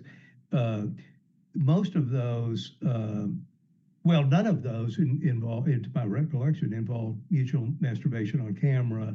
Several, and most of them involved a black screen. And so if you're hanging your hat for relevant conduct on page 56, and as the linchpin to say, this was a modus operandi, this is relevant conduct for each of the boys, how can you do that factually if what you're hanging your hat on is none of the 6 boy victims, and it's something that doesn't even arguably apply to any of the 7 victims on count 3, the other victims on counts 1, 2, 4, 5, and 6. So in page 56 doesn't say that. I mean, page 56 is I think you candidly acknowledged, I believe, and that is it just talked about the consistency of the accounts that he furnished, videos or a picture of a girl. But now for the relevant conduct, it's not that, it's this very specific mutual masturbation on camera. How can that be relevant conduct for the 6 counts? It is plain under this court's case law that relevant conduct for 2G 2.2 is the entire course of conduct, charged and uncharged. I have the case site in my opening brief. Okay. The government does not argue that that's wrong, and I don't think it could. I think it's an unusual case because there's more than one distribution count. But if the government's argument below had basically been like everything in the PSR is relevant conduct, and the district court had disagreed, the government could have appealed and it 100% would have won. There's no question that this was an entire course of conduct that's relevant conduct here. Certainly we have the finding that he's operating with a single modus operandi. We have the overarching conspiracy, which is not limited to this Tor network. It's all of his activity doing this capping and posting. I don't think there's any way to view the record otherwise. And the government's only argument about why maybe that wouldn't be true is this very, very bizarre waiver invited error argument that doesn't work because I'm not challenging some successful argument that I made that caused the district court to make an incorrect ruling that now I'm trying to undermine on appeal. So they have absolutely no argument why this isn't all relevant conduct. If I believe that's your question. You fully answered it in a very informative way. Thank you, counsel, and thank you, chief. I have one clarification, when you're speaking of the in reference to count 6 and the argument in the reply brief about the mutual masturbation, what is that distinct from the count 6 where there's a comment, and I don't remember if this is his comment, the defendant's comment, but he had a girl with whom the victim engaged in cam sex? So count 6, Mr. Meier described cam sex with his girl. This is his That's count 6. That's his own statement. Own description. So this mutually masturbating on camera is not a child who is part of counts 2 through 6. I think it's a child who's probably count 1, certainly relevant conduct. Okay. The other comments are really important. I'm just asking, is that cam sex? Are you relying on that particular comment from him? Do you think I think cam sex with my girl is sufficient. I think masturbating with attractive girls is pretty close, but I think that what pushes it over the top is mutually masturbating on camera. And with that one, that's enough. Thank you. Thank you, counsel. Let's hear from the government.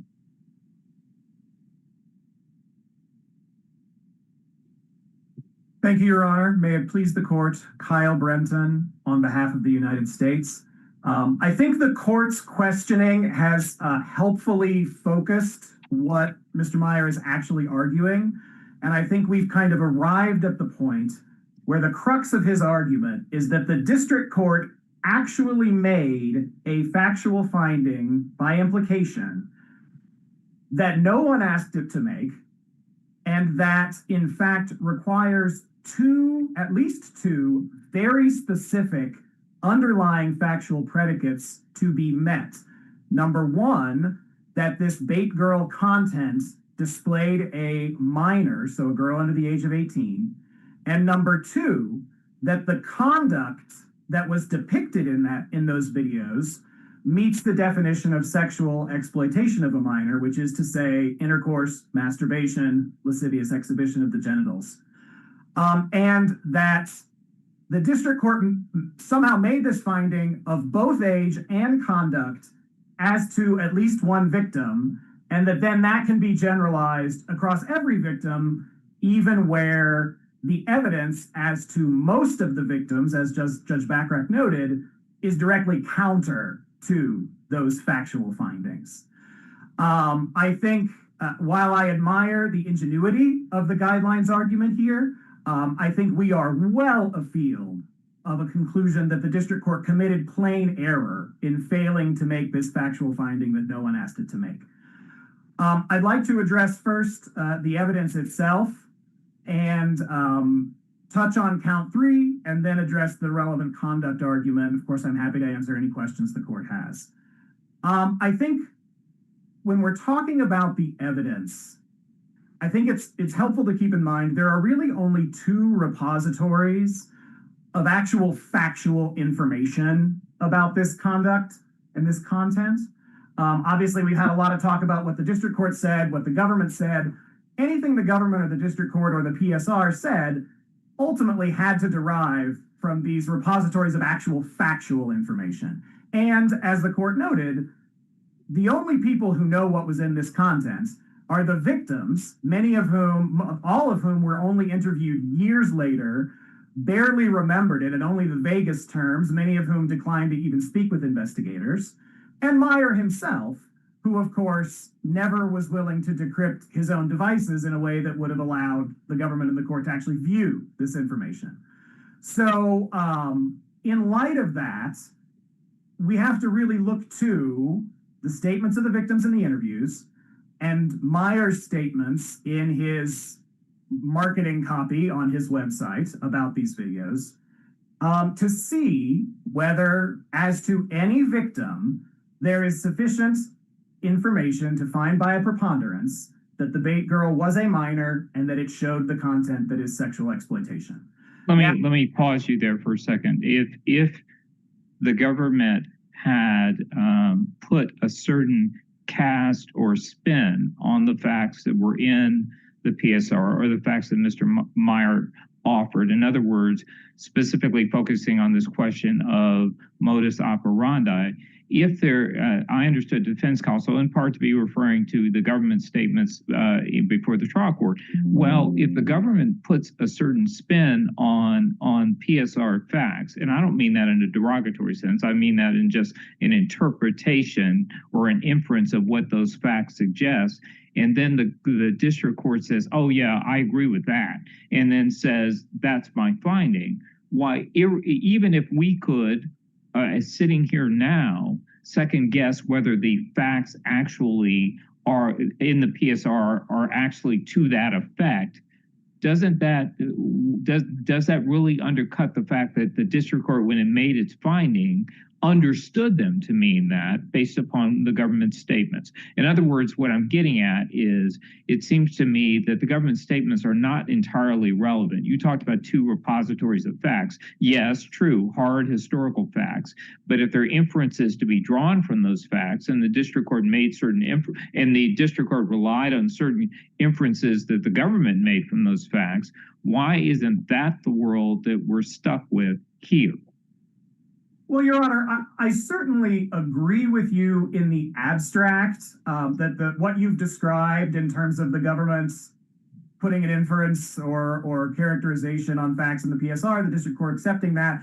In some cases, I think that may be true. But I think that, as you pointed out in questioning my opponent, context matters.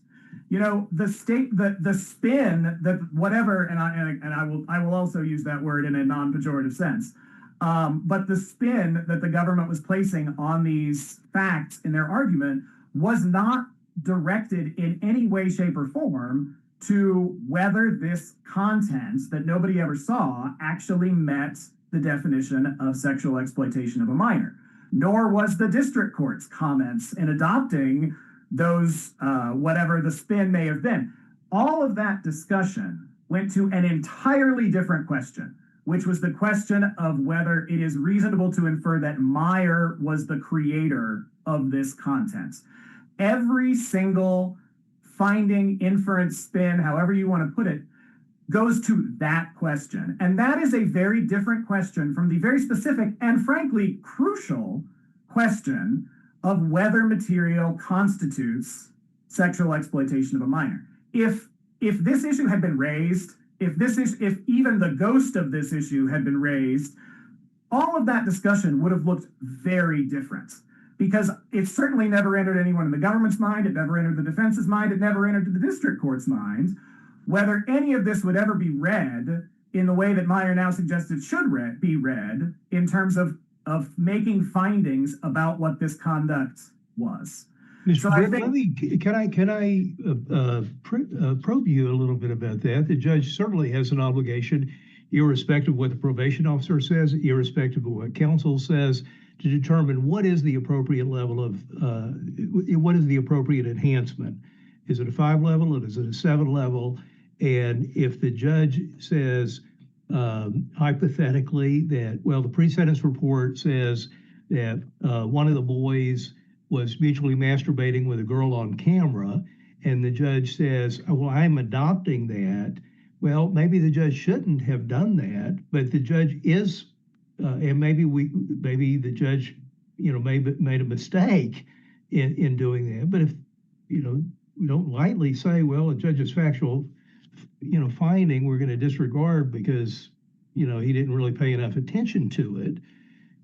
The judge made a finding, hypothetically, and then you go to the guidelines, and then it's just a pure legal issue.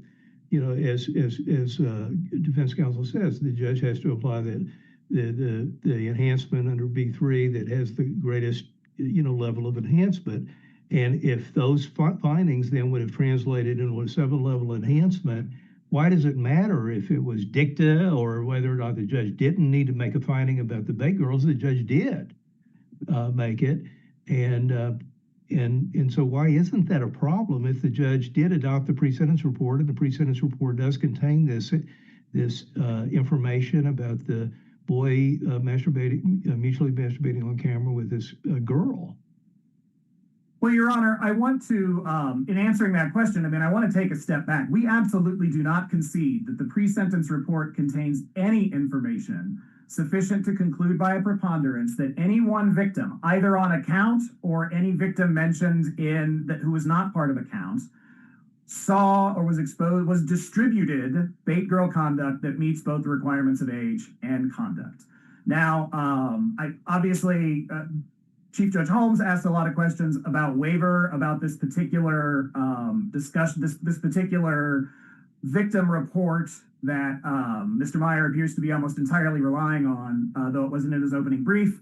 I think the waiver point is well taken. I will go ahead and address that factually because I think I have an obligation to, because I do not believe that report meets the standard of preponderance, and I certainly don't believe that it plainly and obviously meets the standard of preponderance. So here we're talking about a victim who's identified in our brief with the identifier MVNI3. It's on pages 66 and 67 of the PSR. This victim was 11 or 12 years old at the time.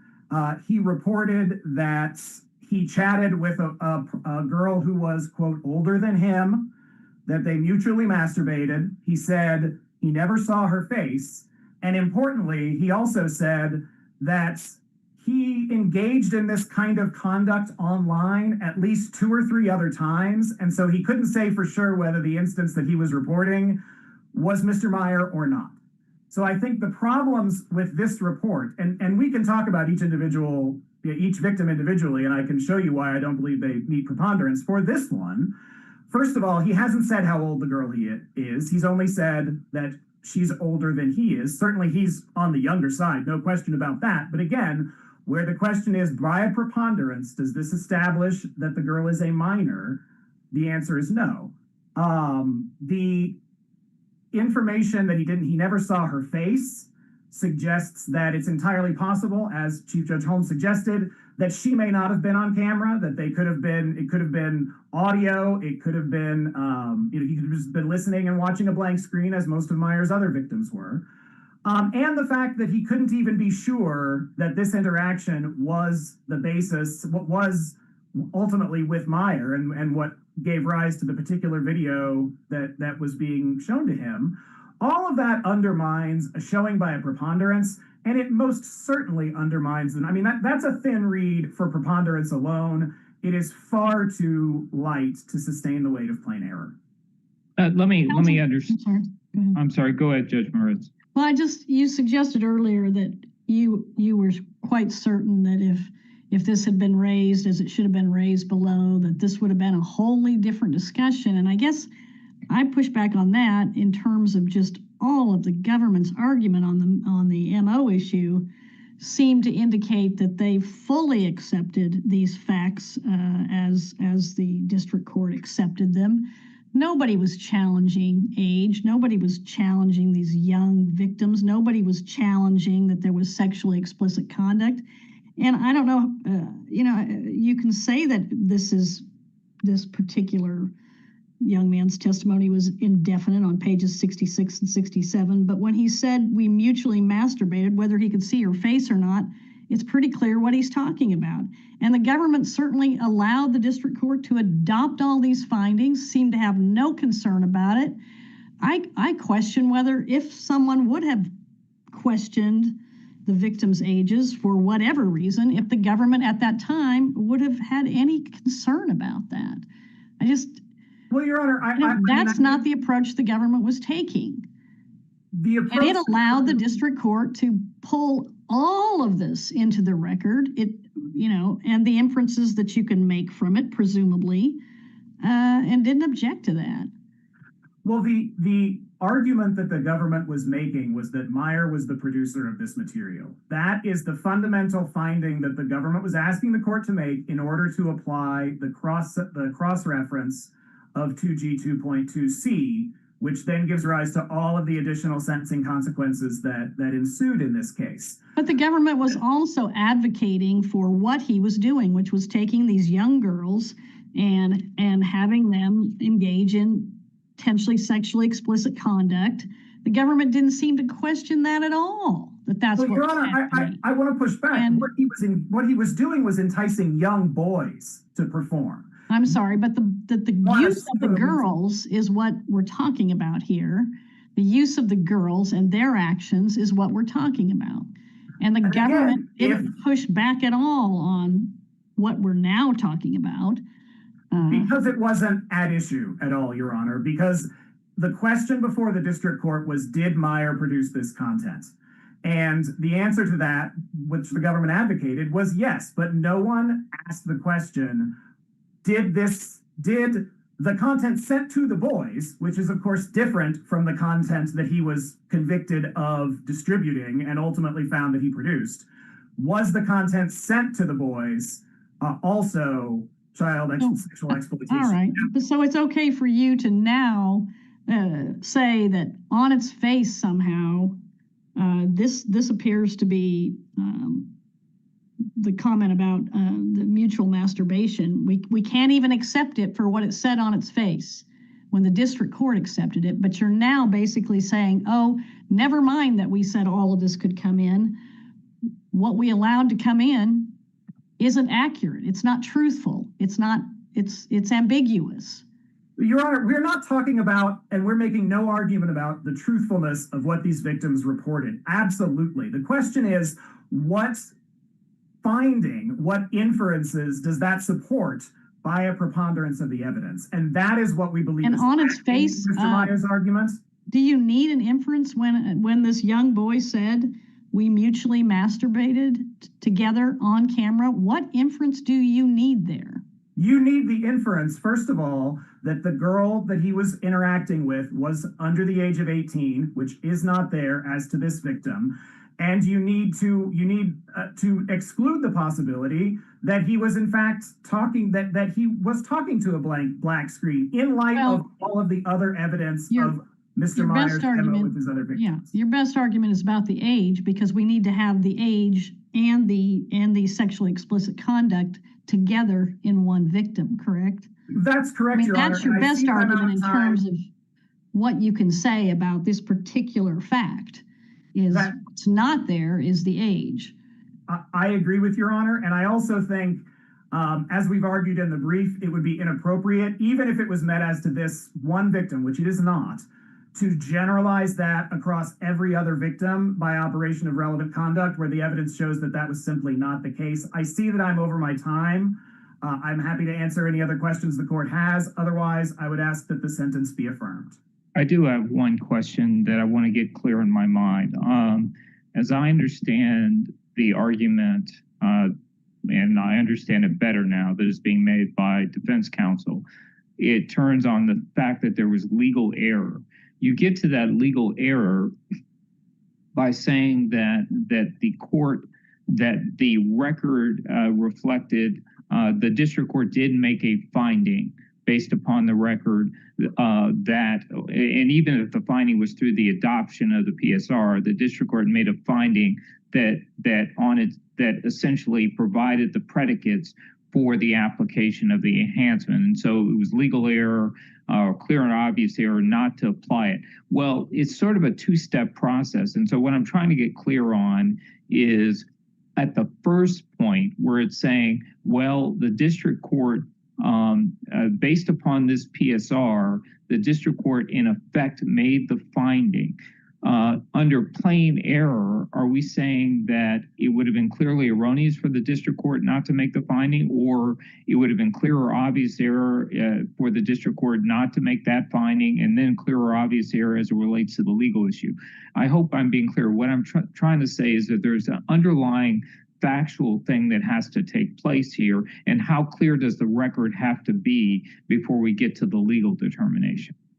Well, I would suggest, Your Honor, it's the latter. I believe that in order for Mr. Meier to prevail, he has to run the table on quite a number of issues. He has to first establish that the facts were such that it was clearly and obviously error for the court to not make the finding he wishes the court had made. I think if he clears that bar, then it has to be clear and obvious that his guidelines calculation argument that takes 15 pages of his brief to lay out and his interpretation of relevant conduct were also so clear and obvious that the district court erred in not walking down that garden path all on its own. So that you don't take issue with that, do you? I didn't sense that you take any issue once you get past these facts. If we were to assume that these facts that the district court incorporated were sufficient for the enhanced 7-level enhancement to apply, I didn't see you taking any issue with the rest of the process that Mr. Meier went through in terms of what the court would also have went through. You didn't suggest it wasn't plain. My understanding is you're disputing their take on these facts or their inferences that they're making from these facts. We certainly have not disputed that had the B3E finding been made, the sort of arithmetical consequences of that would have been as the defendant suggests. But let me be really clear about what we are disputing. Number one, we're disputing whether it was plain error not to make the finding. Number two, we're disputing whether a finding as to one particular victim can be generalized to every single count and every single victim as relevant conduct. As we show, even if that's not true, even just as to count 3, he cannot prevail.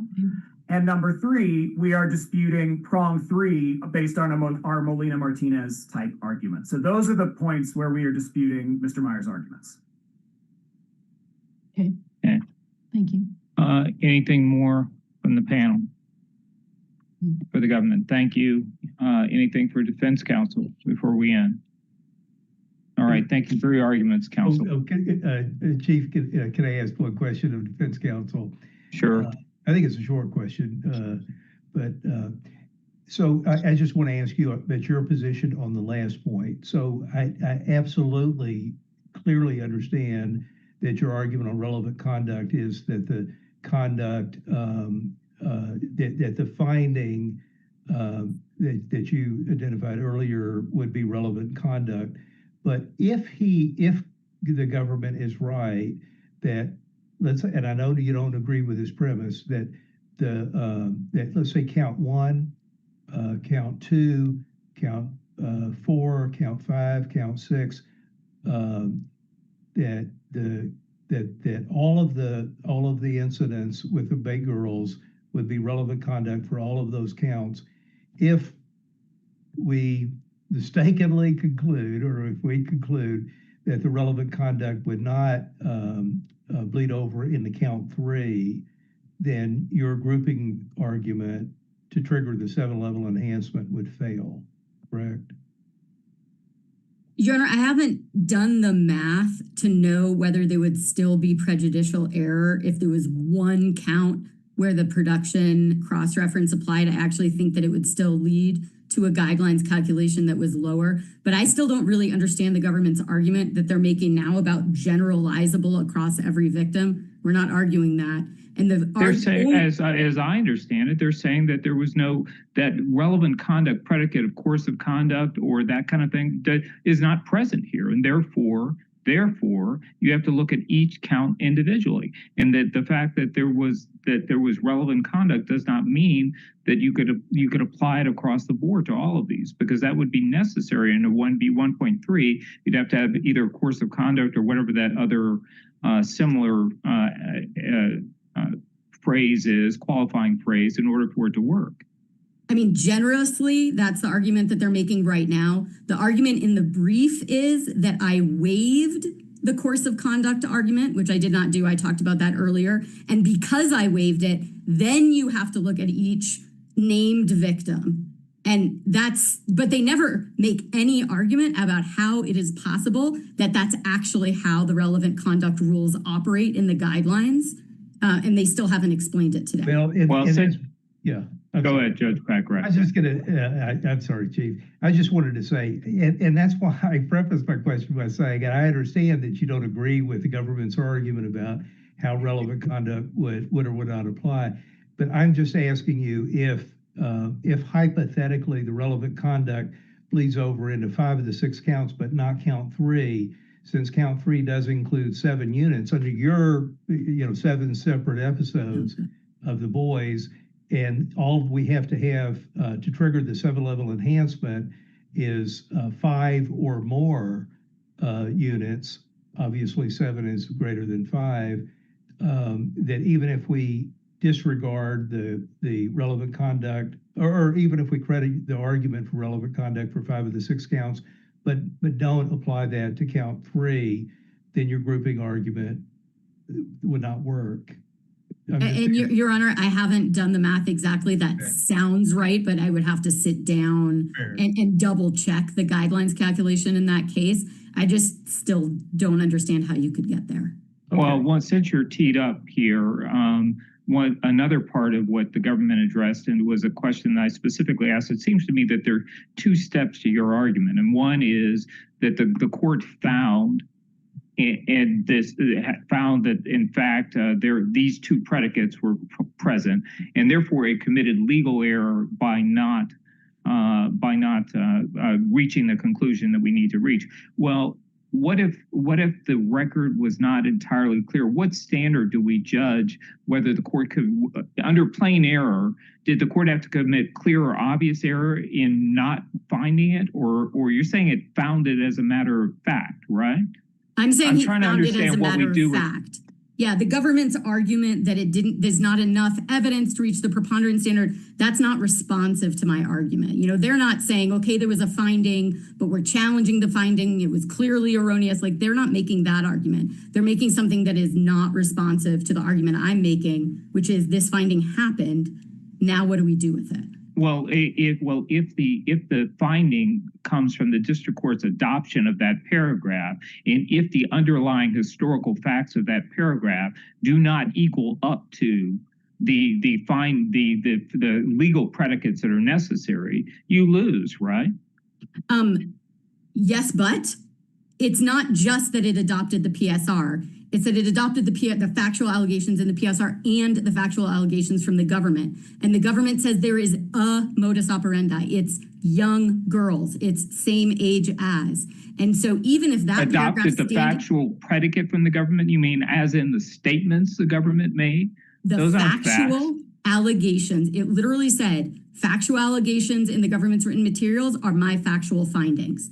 And the government made the factual allegation that this was a single modus operandi of young girls, approximately the same age as the victims. And so, yeah, that paragraph in the PSR standing alone might not be enough to show age, but that finding, that the allegation that we're talking about young girls, that makes it enough. If those 2 things do not add up to the legal predicates that you believe are present, then you lose, right? I believe that that's so, yes. Okay. All right. Case is submitted. Thank you, counsel. And as we indicated, we'll take a 10-minute break from now. Robert, are you present?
The Honorable Judges of the United States Court of Appeals for the 10th Circuit. All right, counsel, we're ready to proceed in a moment. Defense counsel will make her appearance and then proceed, please. Good morning, Your Honors. May it please the court. My name is Chasica Sue, and I represent the appellant Charles Lacona. Miss Sue, could I stop you one quick second? I fell down on my job. Just for purposes of the record, United States versus Lacona 25-1033. All right, go ahead. Thank you, Your Honor. The primary issue in this appeal is that Mr. Lacona was convicted of a crime with which he was not charged. It's clear that the government was concerned about its federal jurisdiction from the outset. Instead of alleging and proving that the application and loan proceeds cross state lines, they argued somewhat unconventionally that the SBA's payment of loan processing fees constitute interstate wires. And more importantly, to establish an interstate nexus for money laundering, the government put on evidence showing the Cadillac Mr. Lacona purchased in Colorado actually came from Michigan. But nothing in the indictment notified Mr. Lacona of this. The indictment does not allege that the Cadillac had out-of-state origins or provide any allegation about how his purchase of the Cadillac crossed state lines. You're talking about the money laundering transaction? That's right, Your Honor. Well, it says monetary transaction, and monetary transaction is defined in the statute as an interstate transaction. So why isn't that sufficient to be on notice that it is an interstate transaction? The indictment says monetary transaction. That's a fair question, Your Honor, and I know that's an argument that the government raised, but that, using the magic words monetary transaction doesn't establish that Mr. Lacona was on fair notice of the charges against him or on notice of and why does it not? Because our case law and that would seem to apply to this situation is case law that says that ordinarily all you have to do in the indictment is list the elements of the statute. You don't have to have a speaking indictment. You don't have to define the terms in the indictment. You just have to say this is what you're charged with. I assume you're familiar with that case law, right? That's right, Your Honor. The problem, though, is that count 3 is completely silent about the jurisdictional nexus. They didn't have to lay out every single detail, but the indictment, for instance, doesn't expressly incorporate or reference the statutory definition. If it had defined monetary transaction, are you saying you wouldn't be making this argument? That's right, Your Honor. Or if it had said simply monetary transaction in or affecting interstate commerce. Okay, let's go with the first part. Let's go with the first part. If it had defined monetary transaction, you wouldn't be making this argument. What authority do you have that suggests that every term, and I'm talking about critical terms now, jurisdictional terms, let's just narrow the focus there, have to be defined? I mean, it is a term of the statute. And Mr. Lacona can go look at the statute through his lawyer and find out what that term means. Why is anything more required? I think under this circuit's case law, you've said again and again that indictments are supposed to be read using ordinary English and common sense because its ultimate purpose is to notify defendants of the crimes charged. Mr. Lacona is not a lawyer. He's not going to understand that, monetary transaction is defined under 18 U.S.C. section 1957 F1 as incorporating in or affecting interstate or foreign commerce. He knows he's charged with 1957 and in 1957 monetary transaction is an internet means an interstate transaction. And I didn't hear the answer to my question. What is your best case that says that this argument has any legs at all? I think it would be the more general case law we cite in our opening brief about how indictments need to be, read in ordinary English and common sense. Okay, let me focus then on count. I think it's 2 and 3. And those are the wire fraud counts, I believe, and those counts relate to. I think your argument was in part that there was no evidence. That it was unusual. One, that they chose to use the lending fees for purposes of showing an interstate nexus. and then I think in your argument was that in fact, the completion of the scheme took place. I took this from your brief when the completion of the scheme took place after the first wire, right? That's right, Your Honor. The deposit of the money in the bank. That's right, Your Honor. So counts 1 and count 2 are the wire fraud counts. Okay. And I misspoke. I'm sorry. I said count 3, but okay, 1 and 2, we've got that. Well, if there were 2 applications for PPP loans, how could the completion of the scheme have taken place when the money hit your client's bank on the first loan? There were 2 applications. So why would the scheme be over? Well, we respectfully submit that these were 2 separate schemes. Under United States v. Redcorn, once the funds are deposited, the scheme is complete, and any subsequent enjoyment, his spending of it, is just, using his ill-gotten gains. It's not necessarily a continuation of the scheme. But that's not what the government charged in 1 and 2. It's not talking about him going on a frolic. What it's talking about. Let me posit it this way. It would seem that it has to be essentially in furtherance of an essential component of the scheme. Well, the bank getting lending fees, if the bank didn't get lending fees, he gets no PPP money, right? The bank is not going to fund the PPP money if they don't get lending fees, right? Right. Well, then why is that not an essential part of the scheme that in fact the bank, that this transaction take place with the SBA and the Treasury so he gets his money? Yeah, I mean, on our appeal, our argument is I think that was advocated very strenuously by defense counsel in the lower court. I think our position here on appeal is that it wasn't reasonably foreseeable to Mr. Lacona that that the SBA loan processing fees would come out of state. When all of his interactions were with in-state bank folks. Well, is your argument, if I just heard you correctly, your argument here is different than your argument in the district court. So you're operating under plain error, is that right then?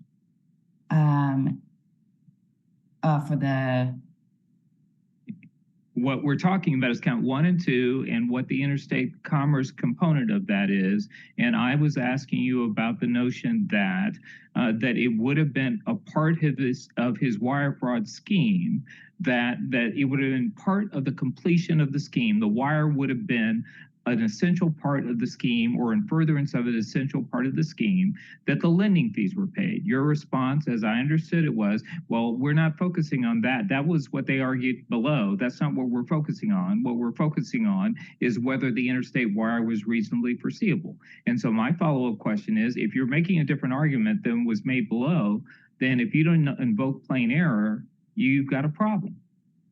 Yeah, Your Honor, sorry if I was unclear about this. The defense counsel below did emphasize that it was an essential part of the scheme, but they also raised the argument that it wasn't reasonably foreseeable. And that just happens to be the argument on appeal that we are emphasizing. And let's talk about that for a second. South Dakota Bank, federal government loan. It is clear that loan is going to have to be funded in some way in connection with the federal government. Why isn't it reasonably foreseeable that at some point along the line, I know it was a Denver branch of a South Dakota bank, but it's a South Dakota bank, it's a PPP loan, and it's the SBA branch in Denver, but the SBA is also in DC. Why isn't it entirely foreseeable that somewhere in that transaction there's going to be an interstate wire? And to that point, just give me your best case on that. Yeah, Your Honor. I mean, I think everyone that Mr. Lacona was dealing with was in Colorado. I understand that TCB Bank, its main offices were in South Dakota, but when he applied, his loan application was submitted to his local bank. I think the evidence suggests, and I don't think the government has argued otherwise, that the actual funding of the money was kind of transferred intrastate, which is probably why they're relying on the loan processing fees. There was just nothing to suggest that that would make it reasonably foreseeable for Mr. Lacona to believe that this would have been an interstate wire communication. Well, let me back up 1 second, because this whole our dialogue presupposes that that actually is a legal requirement. I mean, where is the basis for it being you have to have it has to be reasonably foreseeable. If I understand you correctly, wait a minute, reasonable foreseeability in this context goes to the interstate nature of the wire, right? That's right. And what basis is there to believe that's true? I mean, you cited 2 cases in your brief. I looked at those 2 cases, and what those 2 cases related to is it's reasonably foreseeable that there was somebody caused an interstate transaction to take place. That is different, it strikes me, from the question of whether it's reasonably foreseeable that there was an interstate transaction. Those seem to be 2 different things. I mean, that could have just been my inartful arguing, Your Honor. I mean, I think our position is that it's not reasonable foreseeable to Mr. Lacona that he caused an interstate wire. Where would that be? Where would that be the law? I mean, why is that the law? I mean, are the best cases the 2 cases you had in your opening brief? Yes, Your Honor. It'd be Piera versus United States 347 US 1 and United States v. Andrews 681 F3D 509. In Pereira, as I understand it, and tell me if I'm misreading it, that it has to be reasonably foreseeable that there would be an interstate communication. Is that your understanding of Pereira?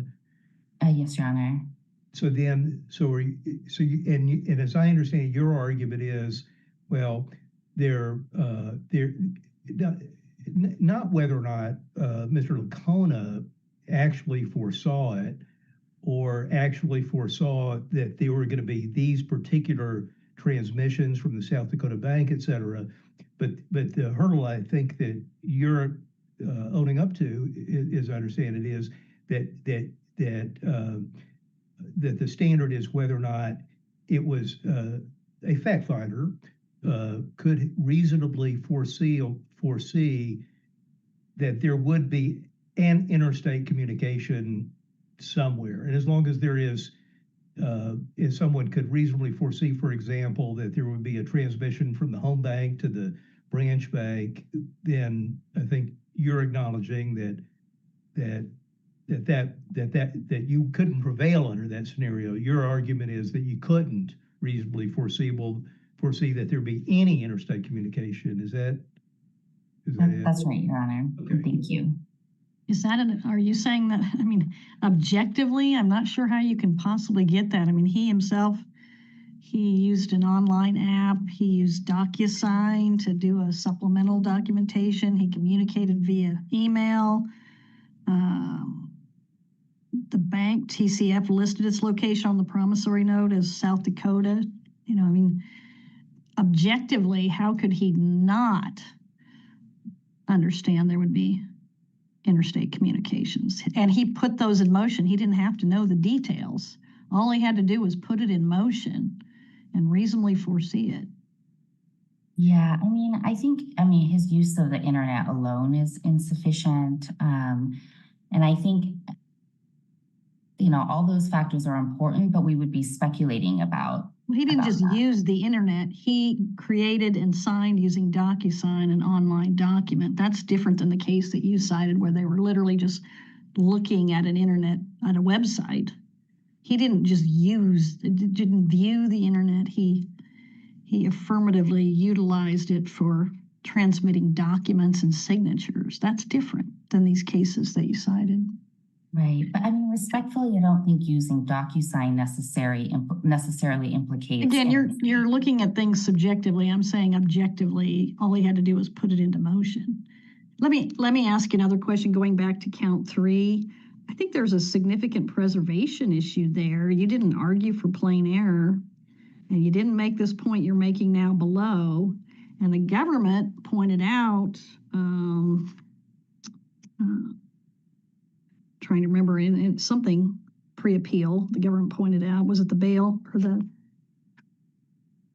some point they pointed out that this would be a plain error. Yeah, they pointed out very specifically this would be a plain error issue because you didn't raise this constructive amendment argument that you're making now below. So you had every reason to understand that this would be plain error that we would be looking at, but you didn't argue it in your initial opening brief.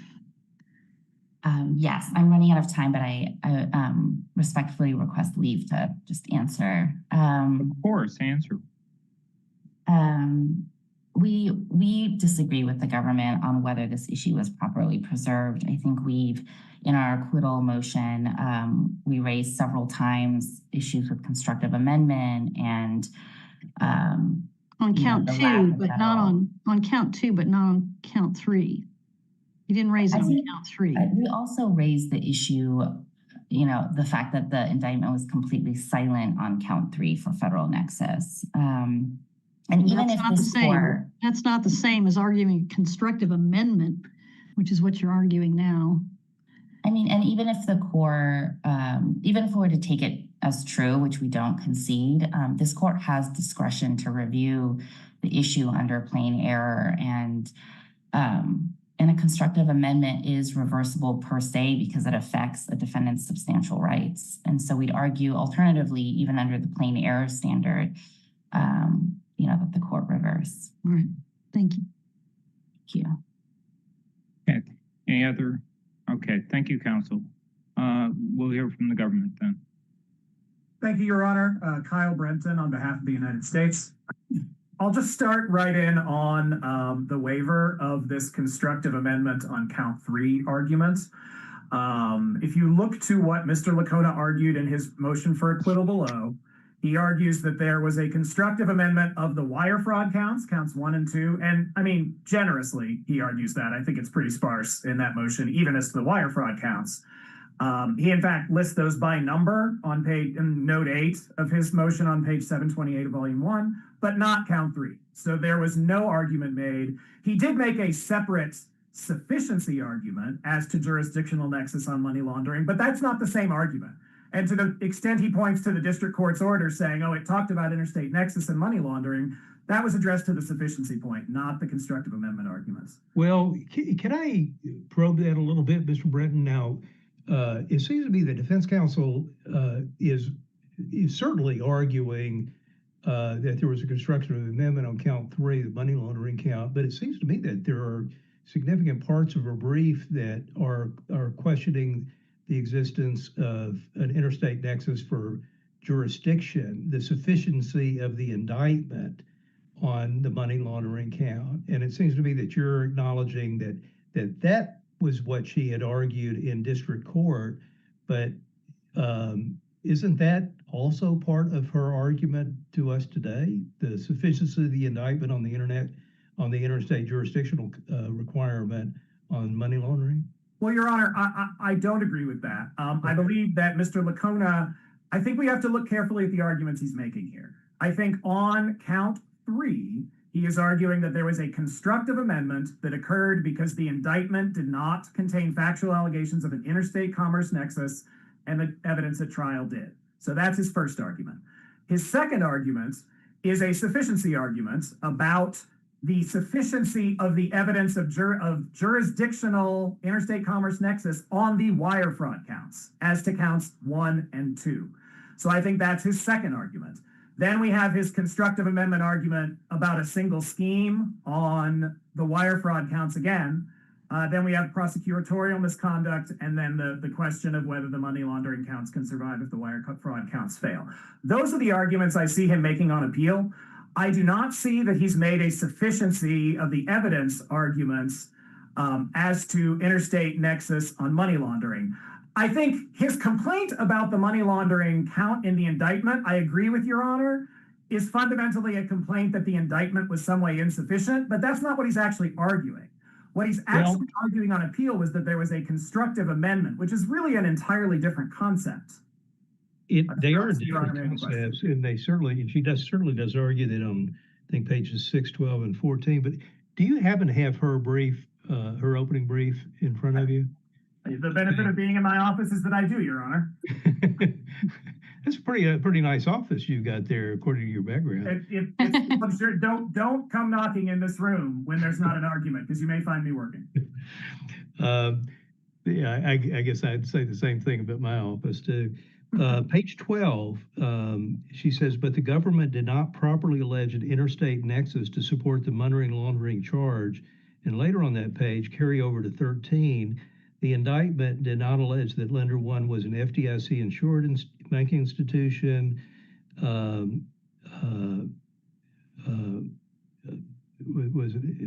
did it allege that the bank from which the bank check was drawn was out of state from Colorado, nor did it allege that the Cadillac alleged to be the subject of the laundering count was manufactured or assembled out of state. None of these references on pages 12 and 13 are talking about a change from what was alleged in the indictment. I thought that those were the content was really pertaining to the sufficiency of the indictment. I mean, that's how she frames those points. So it's not a test. I'm not asking you to speak off the cuff about those two references, but I will tell you that's what caused me to think, well, maybe her argument on count 3 wasn't just constructive amendment, but also maybe it was sufficiency of the indictment. Well, Your Honor, I think I have two responses to that. I would say my first response, if you go back to page 10, which has the argument heading that everything you've just discussed comes under, it's count 3, expanding the indictments. That's then followed by about 3 pages of case law on constructive amendments. I agree. I find it confusing that in the midst of a constructive amendment argument, they're trying to argue the sufficiency of the indictment. I think that's a reason to reject that argument. I also think they didn't argue the sufficiency of the indictment below. I mean, they argued the sufficiency of the trial evidence, but not sufficiency of the indictment. They never raised a challenge to the indictment itself. And so that too would be waived. Okay. I mean, and as this discussion demonstrates, even what counsel has proposed happened here would not have been a constructive amendment. A constructive amendment occurs when the indictment alleges one set of facts and the evidence at trial and in the government's closing shows an alternative set of facts that may have been the basis for the jury to convict. That's just not even what they're claiming happened here. This is an argument, as Chief Judge Holmes noted, about a claim that maybe the indictment needed to define a statutory term that it used. And that's just, it wasn't raised below. It's not cognizable under this court's law. So turning to the sufficiency of the evidence on the jurisdictional elements of the wire fraud counts. This argument too, I think, is a non-starter. I think it's a non-starter under Weiss, this court's decision in Weiss primarily, where the court said that the government need not prove that the defendant have knowledge that the specific wire transactions charged in the indictment would follow. The government only needs to prove that the defendant could reasonably foresee that his fraudulent activity would result in the use of a wire fraud communications facility. So when it comes to the jurisdictional wire, the government has a great deal of latitude in what wires to charge.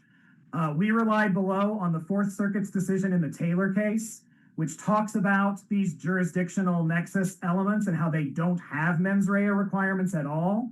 Well, nobody's arguing. Yeah, I saw that, and I was a little confused about that argument because I don't think she's arguing that there's a mens rea requirement. The whole issue is Pereira, right? Reasonably foreseeability. I didn't see anything in her briefing, even in district court, to say that there was a mens rea requirement for the interstate jurisdictional requirement. It's all about reasonable foreseeability, and I think she acknowledges that. Well, again, I think, Your Honor, we've got two arguments bleeding into one another here. Oh, okay. We've got the argument that the evidence that the government did not sufficiently prove that the wires it charged moved interstate, non-starter, conceded. Then we've got the question, which I don't think the brief squarely raises, but we've heard it this morning, so I'm happy to address it, of whether the evidence sufficed to show that he should reasonably have foreseen that some wire, interstate wire, would be used. I would go back to what the court has already discussed. Federal loan program, South Dakota Bank, use of an online portal, use of DocuSign. On a sufficiency standard, all of this is well above the standard necessary for a rational fact finder to find that he could reasonably have foreseen.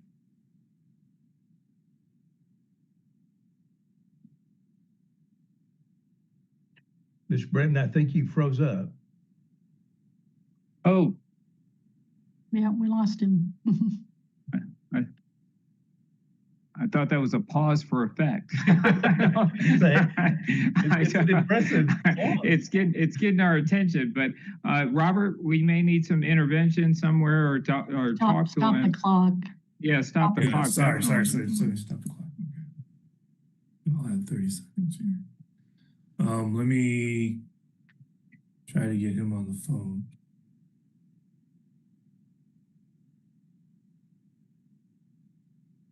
Let's see if we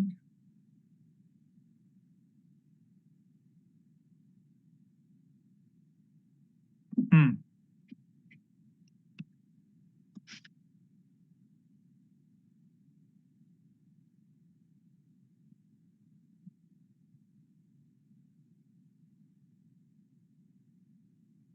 Okay, looks like he's rejoining the meeting. Okay, thank you.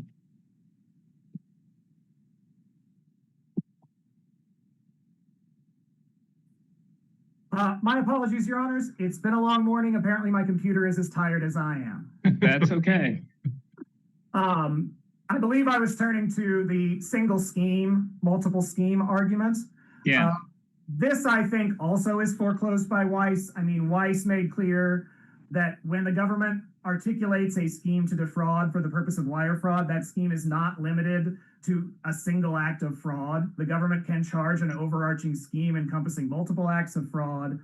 There's no red corn issue here because ultimately red corn turned on whether the only wire that the evidence showed traveled interstate was for the purpose of carrying out the scheme.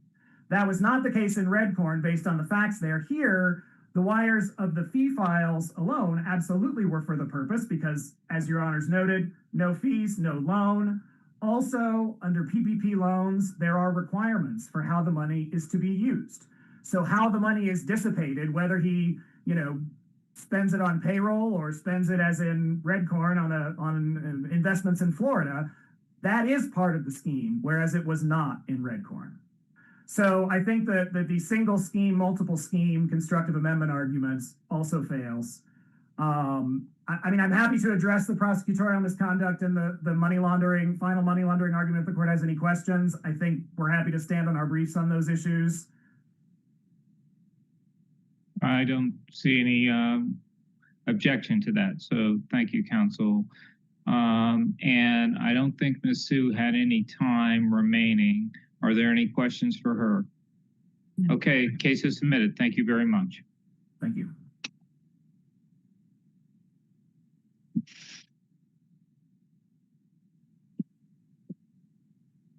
Okay.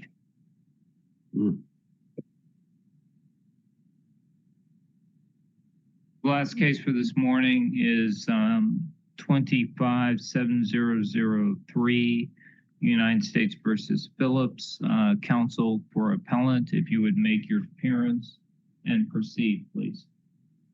May it please the court. I'm Neil Van Dalsum. I'm here for the defendant appellant Thomas Raymond Phillips. Under the law of this circuit, in a murder case, when the issue of imperfect self-defense is raised and supported by the evidence, it is plain error for the court to fail to instruct the jury of the government's burden to disprove imperfect self-defense beyond a reasonable doubt. That was the court's holding in Maryboy. And that is what happened at trial in this case. Even though the government in a footnote seemed somewhat questioning about whether there was invited error. Why isn't there invited error here? I mean, you had a situation where didn't the defense counsel ask for an instruction and have an opportunity to review the instruction, and that the district court gave the instruction that the defendant wanted? No. What I believe there you're referring to a discussion of the diminished capacity instruction. No, I don't think so. But you can talk about that one if you want. I think that in both instances, was it not a situation where the defense asked for those instructions? What happened is the defendant did not submit an instruction pre-trial that requested a not imperfect self-defense element. Then at trial, the district court produced an instruction that was intended to instruct the jury on the ideas of self-defense and imperfect self-defense. The government objected to any instructions about self-defense or imperfect self-defense. Defense counsel argued in favor of giving an instruction, and then there was no objection made to the instructions as actually given. But what we really have is the district court sua sponte deciding to instruct on imperfect self-defense, and then a lack of an objection to the instruction as given. And under the law of this circuit, just failing to object to an instruction is reviewed for plain error. But it's not just failing to object. The defense counsel, when the court presented the instructions, the defense counsel advocated for it, right? I mean, the prosecutor said we don't need them, and you advocated for it. So it's not that it's not a situation where you just didn't object to the presentation of the instruction. You said, I want that instruction, right? We want an instruction on the issues of, in reality, if you go to the argument that was made, which is quoted at page 22 of my opening brief, the argument is, look, Judge, this could be involuntary manslaughter. And the involuntary manslaughter would be based upon a finding of imperfect self-defense. And that is what the debate was about, is imperfect self-defense, is self-defense at issue in this case? And defense counsel said, yes, those are at issue. This could be an involuntary manslaughter case, and the court proceeded with the instruction as given, as the court drafted. But there was not a, yes, that is a perfect explanation of the law. The other thing is the error in the instruction is really in the first-degree murder and second-degree murder involuntary manslaughter instructions. That's where the problem arises. That is the plain error.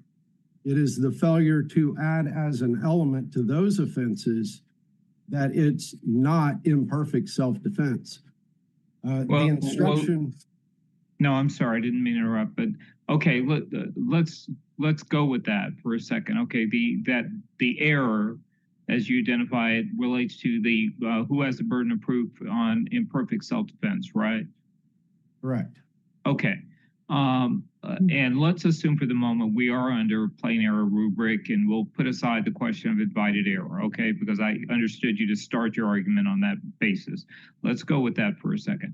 If we are under plain error, what would stop how did you satisfy your burden as to prong 3? I mean, it seems to me that in this situation, there was no suggestion that he was threatened at all, that Mr. Phillips was threatened, who threatened him, and how would and so why would he have been prejudiced by the instruction as it relates to plain error and effect on substantial rights? Clarify that for me, please. The district court, exercising its discretion, having reviewed all of the evidence, determined that imperfect self-defense was a question for this jury to resolve. that determination was supported by quite a bit of evidence. The defendant had just been beaten up. He just sustained 3 blows to the head that were pretty serious. So serious that a witness testified that any one of those blows could have killed a person. He is then leaves the bar. He's disoriented. He doesn't know his own wife, according to her.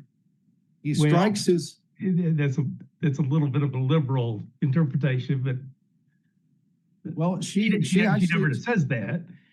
She actually testifies. I don't disoriented, but I understand. She actually testifies that he did. I don't think he knew who I was.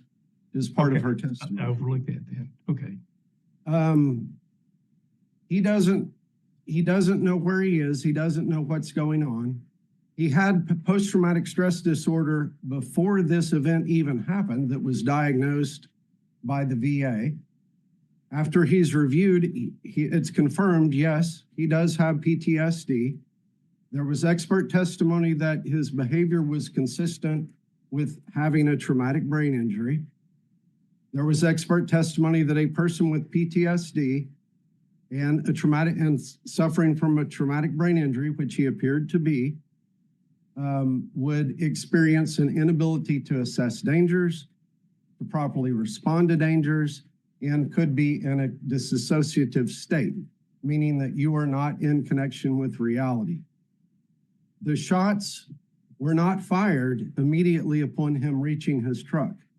The shots were fired when one of the people who had been involved in smacking his head real hard 3 times exited the door of the bar. That's when the shooting began. Taking all of this together, there is a factual basis, and the district court correctly found there was a factual basis for a jury to develop reasonable doubt. And that's a key point too. For purposes of this error, the question is not whether Mr. Phillips proved that he acted in imperfect self-defense. It's whether a juror could have a reasonable doubt about that fact. Mr. Dawson, I'm sorry to interrupt you, so I hope you remember your train of thought. But I have a couple of questions. But the first, the precedent, the antecedent question is, can we take into account that the jury found beyond a reasonable doubt that he committed premeditated murder? I know you have an argument that you alluded to a moment ago that, well, the court, that may have been attributable to a defect in the instructions because maybe the imperfect self-defense was not included among the elements that the government had to disprove. But I'm just asking you, can we take into account that the judge found the jury found premeditated murder? I don't think you should on the record presented in this case. Well, that's a different question. That's my second question. So I'm just asking you if legally, if there's some legal impediment to considering it. What I would say, Judge, is in 2 cases, Sago and Walker, this court has commented on the idea that, well, in this case, the jury found premeditation. Well, and also in Rainford. So, and in Maryboy. So, but that's really a good prelude to my question. So Judge Hartz, and although he did include, saying in the facts of this case, how likely is it on the facts of this case that the jury would conclude that he premeditated the murder, but then in fact decided to kill out of fear?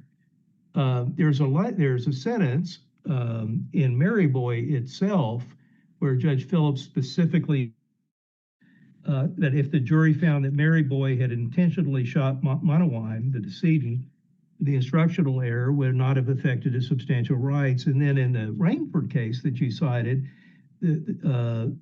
we actually included language interpreting Sago to mean that a conviction for first-degree murder could reduce the likelihood that a jury could have found involuntary manslaughter based on self-defense. So it seems to me that this trilogy of cases that we've recently stated it doesn't say it forecloses the finding that a jury might have found imperfect self-defense, but basically it elucidates Judge Hart's skepticism that if the jury finds that I decided in advance to go and kill Joe Schmo, then how likely is it that if the jury had said, well, the government had a burden to prove beyond a reasonable doubt that I had not acted in imperfect self-defense, how likely is it that I acted defensively, irrationally, if the jury also found that I had premeditated the murder? And that seems to be at least a fairly logical reason to at least express skepticism, particularly in prong 3 of plain error. So anyway, that's my long-winded question for you. In both Sago and Walker, if you look at the facts of the case, there is simply no evidence to support the idea of self-defense at all. In Sago, a guy goes over to somebody's house and he's trying to get him to come out. And then with no violence, no anything, no threats, no nothing, he shoots the person when he comes out of his house. But he thinks that he's coming, but he thinks he's mad, right? He thinks he's mad. There's no evidence to suggest that he had any reason to think he was mad. Well, you could make an argument that Tommy didn't have a reason to think that when he opened the door that he was, going out to, to renew this killing. But I don't know that the quibbling about the facts, and you have a really good argument. I'm not trying to be argumentative with you, but it just seems to be that if the fella, if my memory in Sago is right, is that he's just sitting there. The guy is coming to him. The decedent is coming to him. He's not armed. His wife had testified that he's got a smile on his face. He's happy to see this young kid. And the guy irrationally thinks he's bad, that he's, shouldn't have been coming to his house. And then he kills him. And then Judge Hart says, well, how likely is it that if the jury found that the guy had come over to the house with a premeditated design to murder the guy, how likely is it that the jury would have come to a different conclusion? And that seems to be a pretty good, paraphrase of the facts of this case. But anyway, that's I would point out in both Britt and Rainford, neither one of those were plain error review, but in both of those cases, this court reversed first-degree murder convictions because of errors in the instructions on imperfect self-defense. Okay. So the fact that the conviction is first-degree murder is certainly not dispositive, and what should be dispositive more so are two things. One, the underlying facts. This case is different than Sago and Walker in that this is a person who has PTSD, who just got hit in the head 3 times very hard and appears to be very disoriented about what's going on, and reported after the fact that he believed he was tackled in the parking lot. So he thought that there is evidence that he thought that he had been assaulted in the parking lot also. Additionally, there's a case that's been cited by both parties, United States versus Duran. If the court finds that there is a basis to give the instruction and it's not given, a plainly erroneous jury instruction affects a defendant's substantial rights if the instruction concerns a principal element of the defense or an element of the crime, thus suggesting that the error affected the outcome of the case. And I would submit that's what we have here. If the instruction left out malice aforethought, everybody would say, yep, that seems like a big problem. Leaving out something that negates malice aforethought is also a big problem and affects a substantial right. If the instruction was warranted, as the district court basically found, then it affects a substantial right to not instruct on the burden of proof and mislead the jury about who has the burden and not really even tell them what that burden is. And I'm out of time.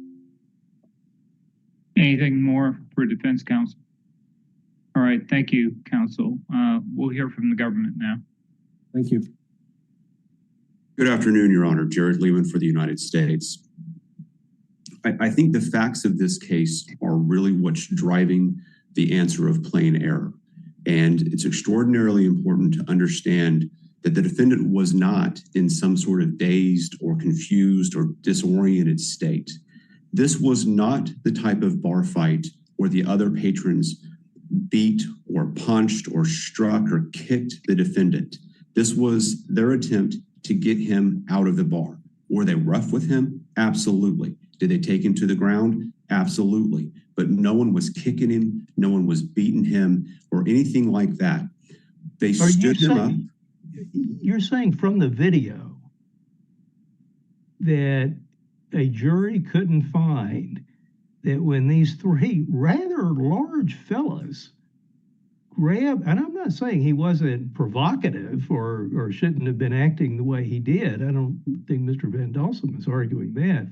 But are you saying when those three big guys took his head and slammed it against the bar, and then when you call it taking to the ground, I call it throwing him to the ground, his head hits the concrete. The evidence is, as Mr. Van Dalsen said, that the testimony was that this could have very well have caused a traumatic brain injury. Are you saying that he wasn't entitled to the instruction on proof beyond a reasonable doubt because these guys were, just being general with him? Correct. We have to take it a step further, Your Honor. Video that I watched. Your Honor, we have to take it a step further, and we have to couple it with what they did after that. They stood him up. They gave him his things. They told him they were calling the police. They sent him out of the bar. The fight was done. Everything was over. It was clear the patron's intent was to kick him out of the bar. And so again, sure, the video displays what it displays, but we also have to take into context what they did. Stood him up, gave him his things, sent him outside. He was absolutely free to go. He had his possessions. He had his car keys. His spouse came out there with him a short time later. He was 100% free to go. And in fact, the patrons had told him, we've called the police. The police are on their way. So there's any of that, all that is great for a defense of perfect self-defense. How does any of that have any relevance to an imperfect self-defense? Let's say hypothetically that he was high on methamphetamine. Are you saying, well, we told him that he could go. I mean, he was drugged out of his mind, and he thought, he was hallucinated that the guy that when he came out of the door, that he was actually afraid that he was going to come back at him. After all, he had just been beaten up by this guy along with two of his accomplices. And so how does the fact that he was free to go have anything to do with whether or not he was entitled to a proof beyond a reasonable doubt instruction on a defense that the judge acknowledged that the jury could have found imperfect self-defense? And this is not perfect self-defense, it's imperfect self-defense. He's got traumatic brain, he could have had traumatic brain injury. He had been diagnosed with PTSD, and it certainly could have been, at least according to the district judge, a basis for an imperfect self-defense. I don't understand how your argument really pertains to the legal issue that we have to confront. Your Honor, I think it gets to the core of what was in the defendant's mind. There's no evidence in the record that I can find where the defendant subjectively believed that he had to use lethal force to repel an imminent serious bodily injury or death upon his person or another individual. There's nothing in there for the trial judge to have hung his hat on to support that jury instruction. Do you have to have that? They didn't. Yes, have Your Honor.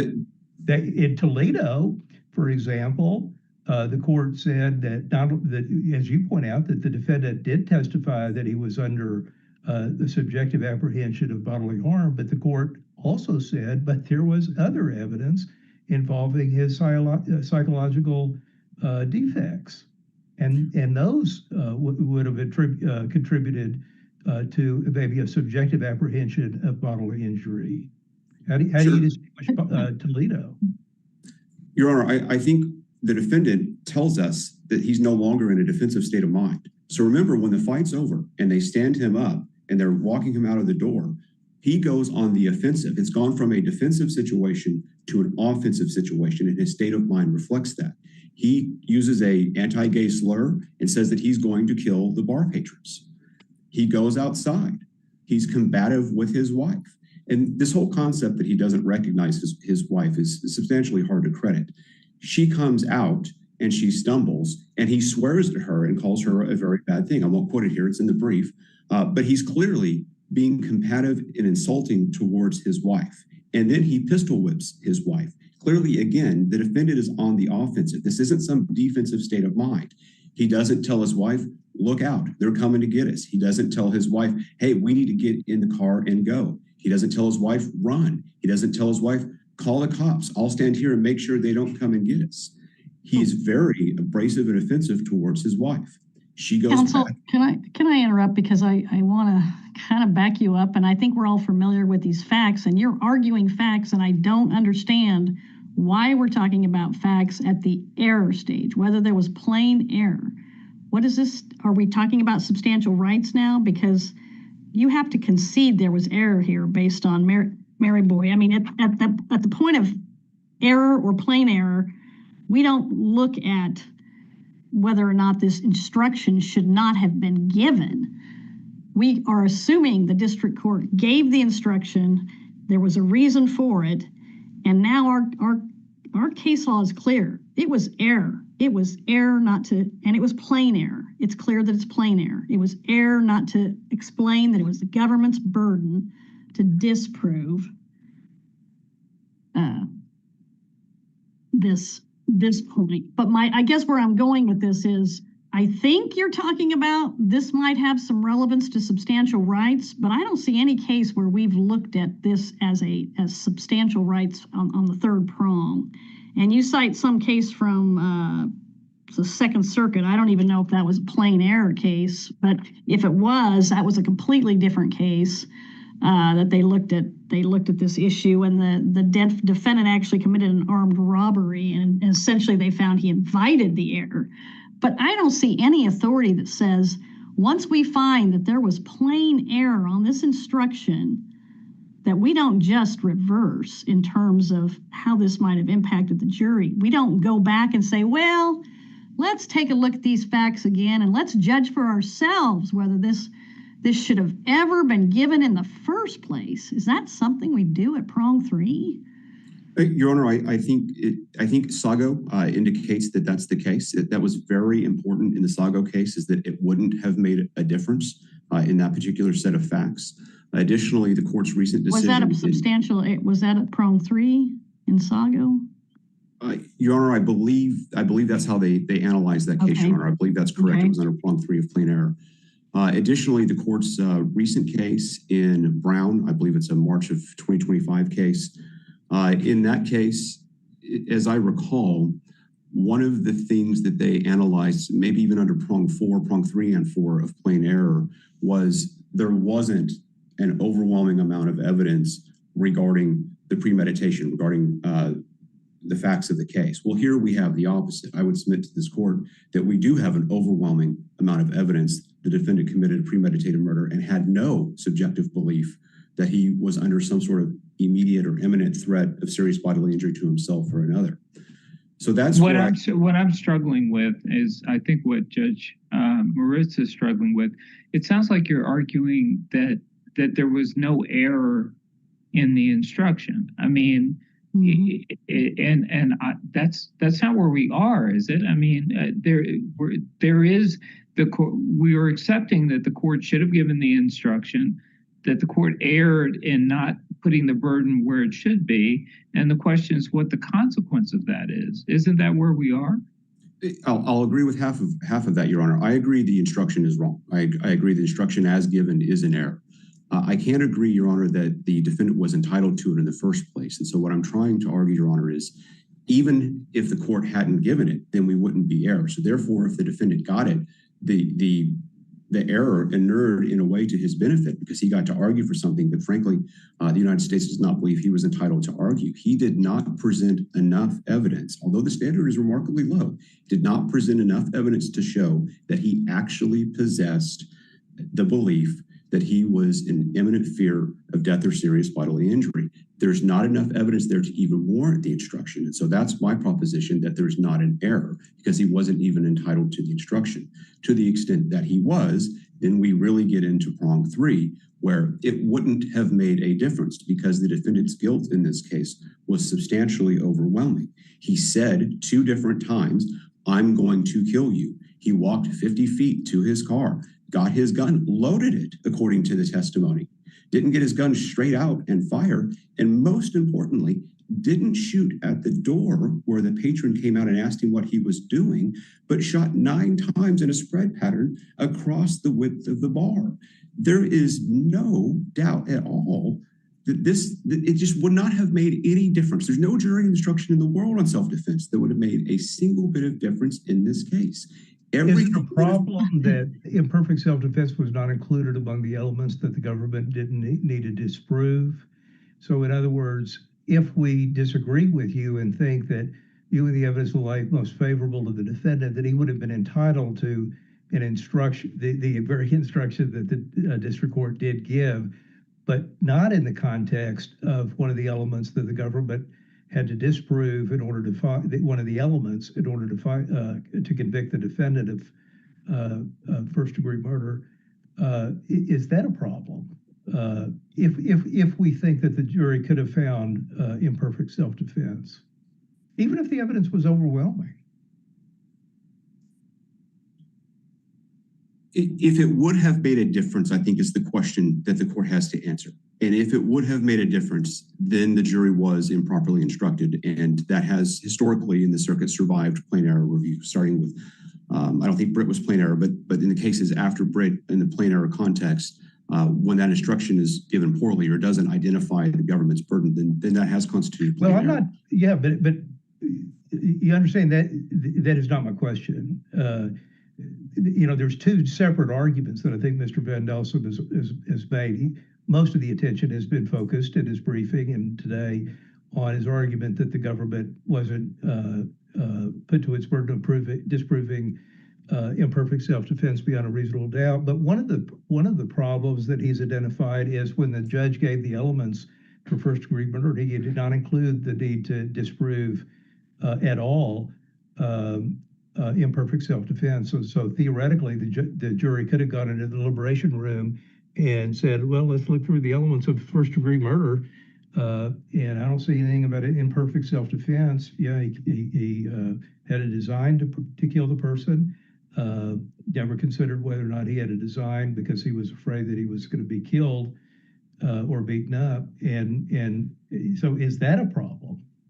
In light of Sago and in light of the jury finding premeditation, I don't think that it is. Under a plain error standard review. How can Sago help you? I mean, I understand Sago is a good case on the second argument that Mr. Van Delsum has made, but I don't understand the whole premise of Judge Hartz's analysis in Sago is that the jury had found imperfect self-defense and somehow had factored into the consideration of the circumstances. But if the jury finds, let's say that I intend to go out and kill somebody, I think that the person is setting out to kill me, and the judge tells the jury only, well, to find Bacharach convicted of guilty of first-degree murder, you have to find that he had a design to kill the person, that he intended to kill, malice of forethought, that he struck the fatal blow. Well, I'm guilty of all that. I don't know that that would implicate Judge Hartz's analysis. I do think Judge Hartz's analysis would apply to the second element, and that is if the government had the burden to disprove it beyond a reasonable doubt, whether that would affect the analysis of imperfect self-defense. But the problem that he's identifying, Mr. Van Delsum, in his first argument is The jury never had to consider imperfect self-defense at all in order to convict this guy of first-degree murder.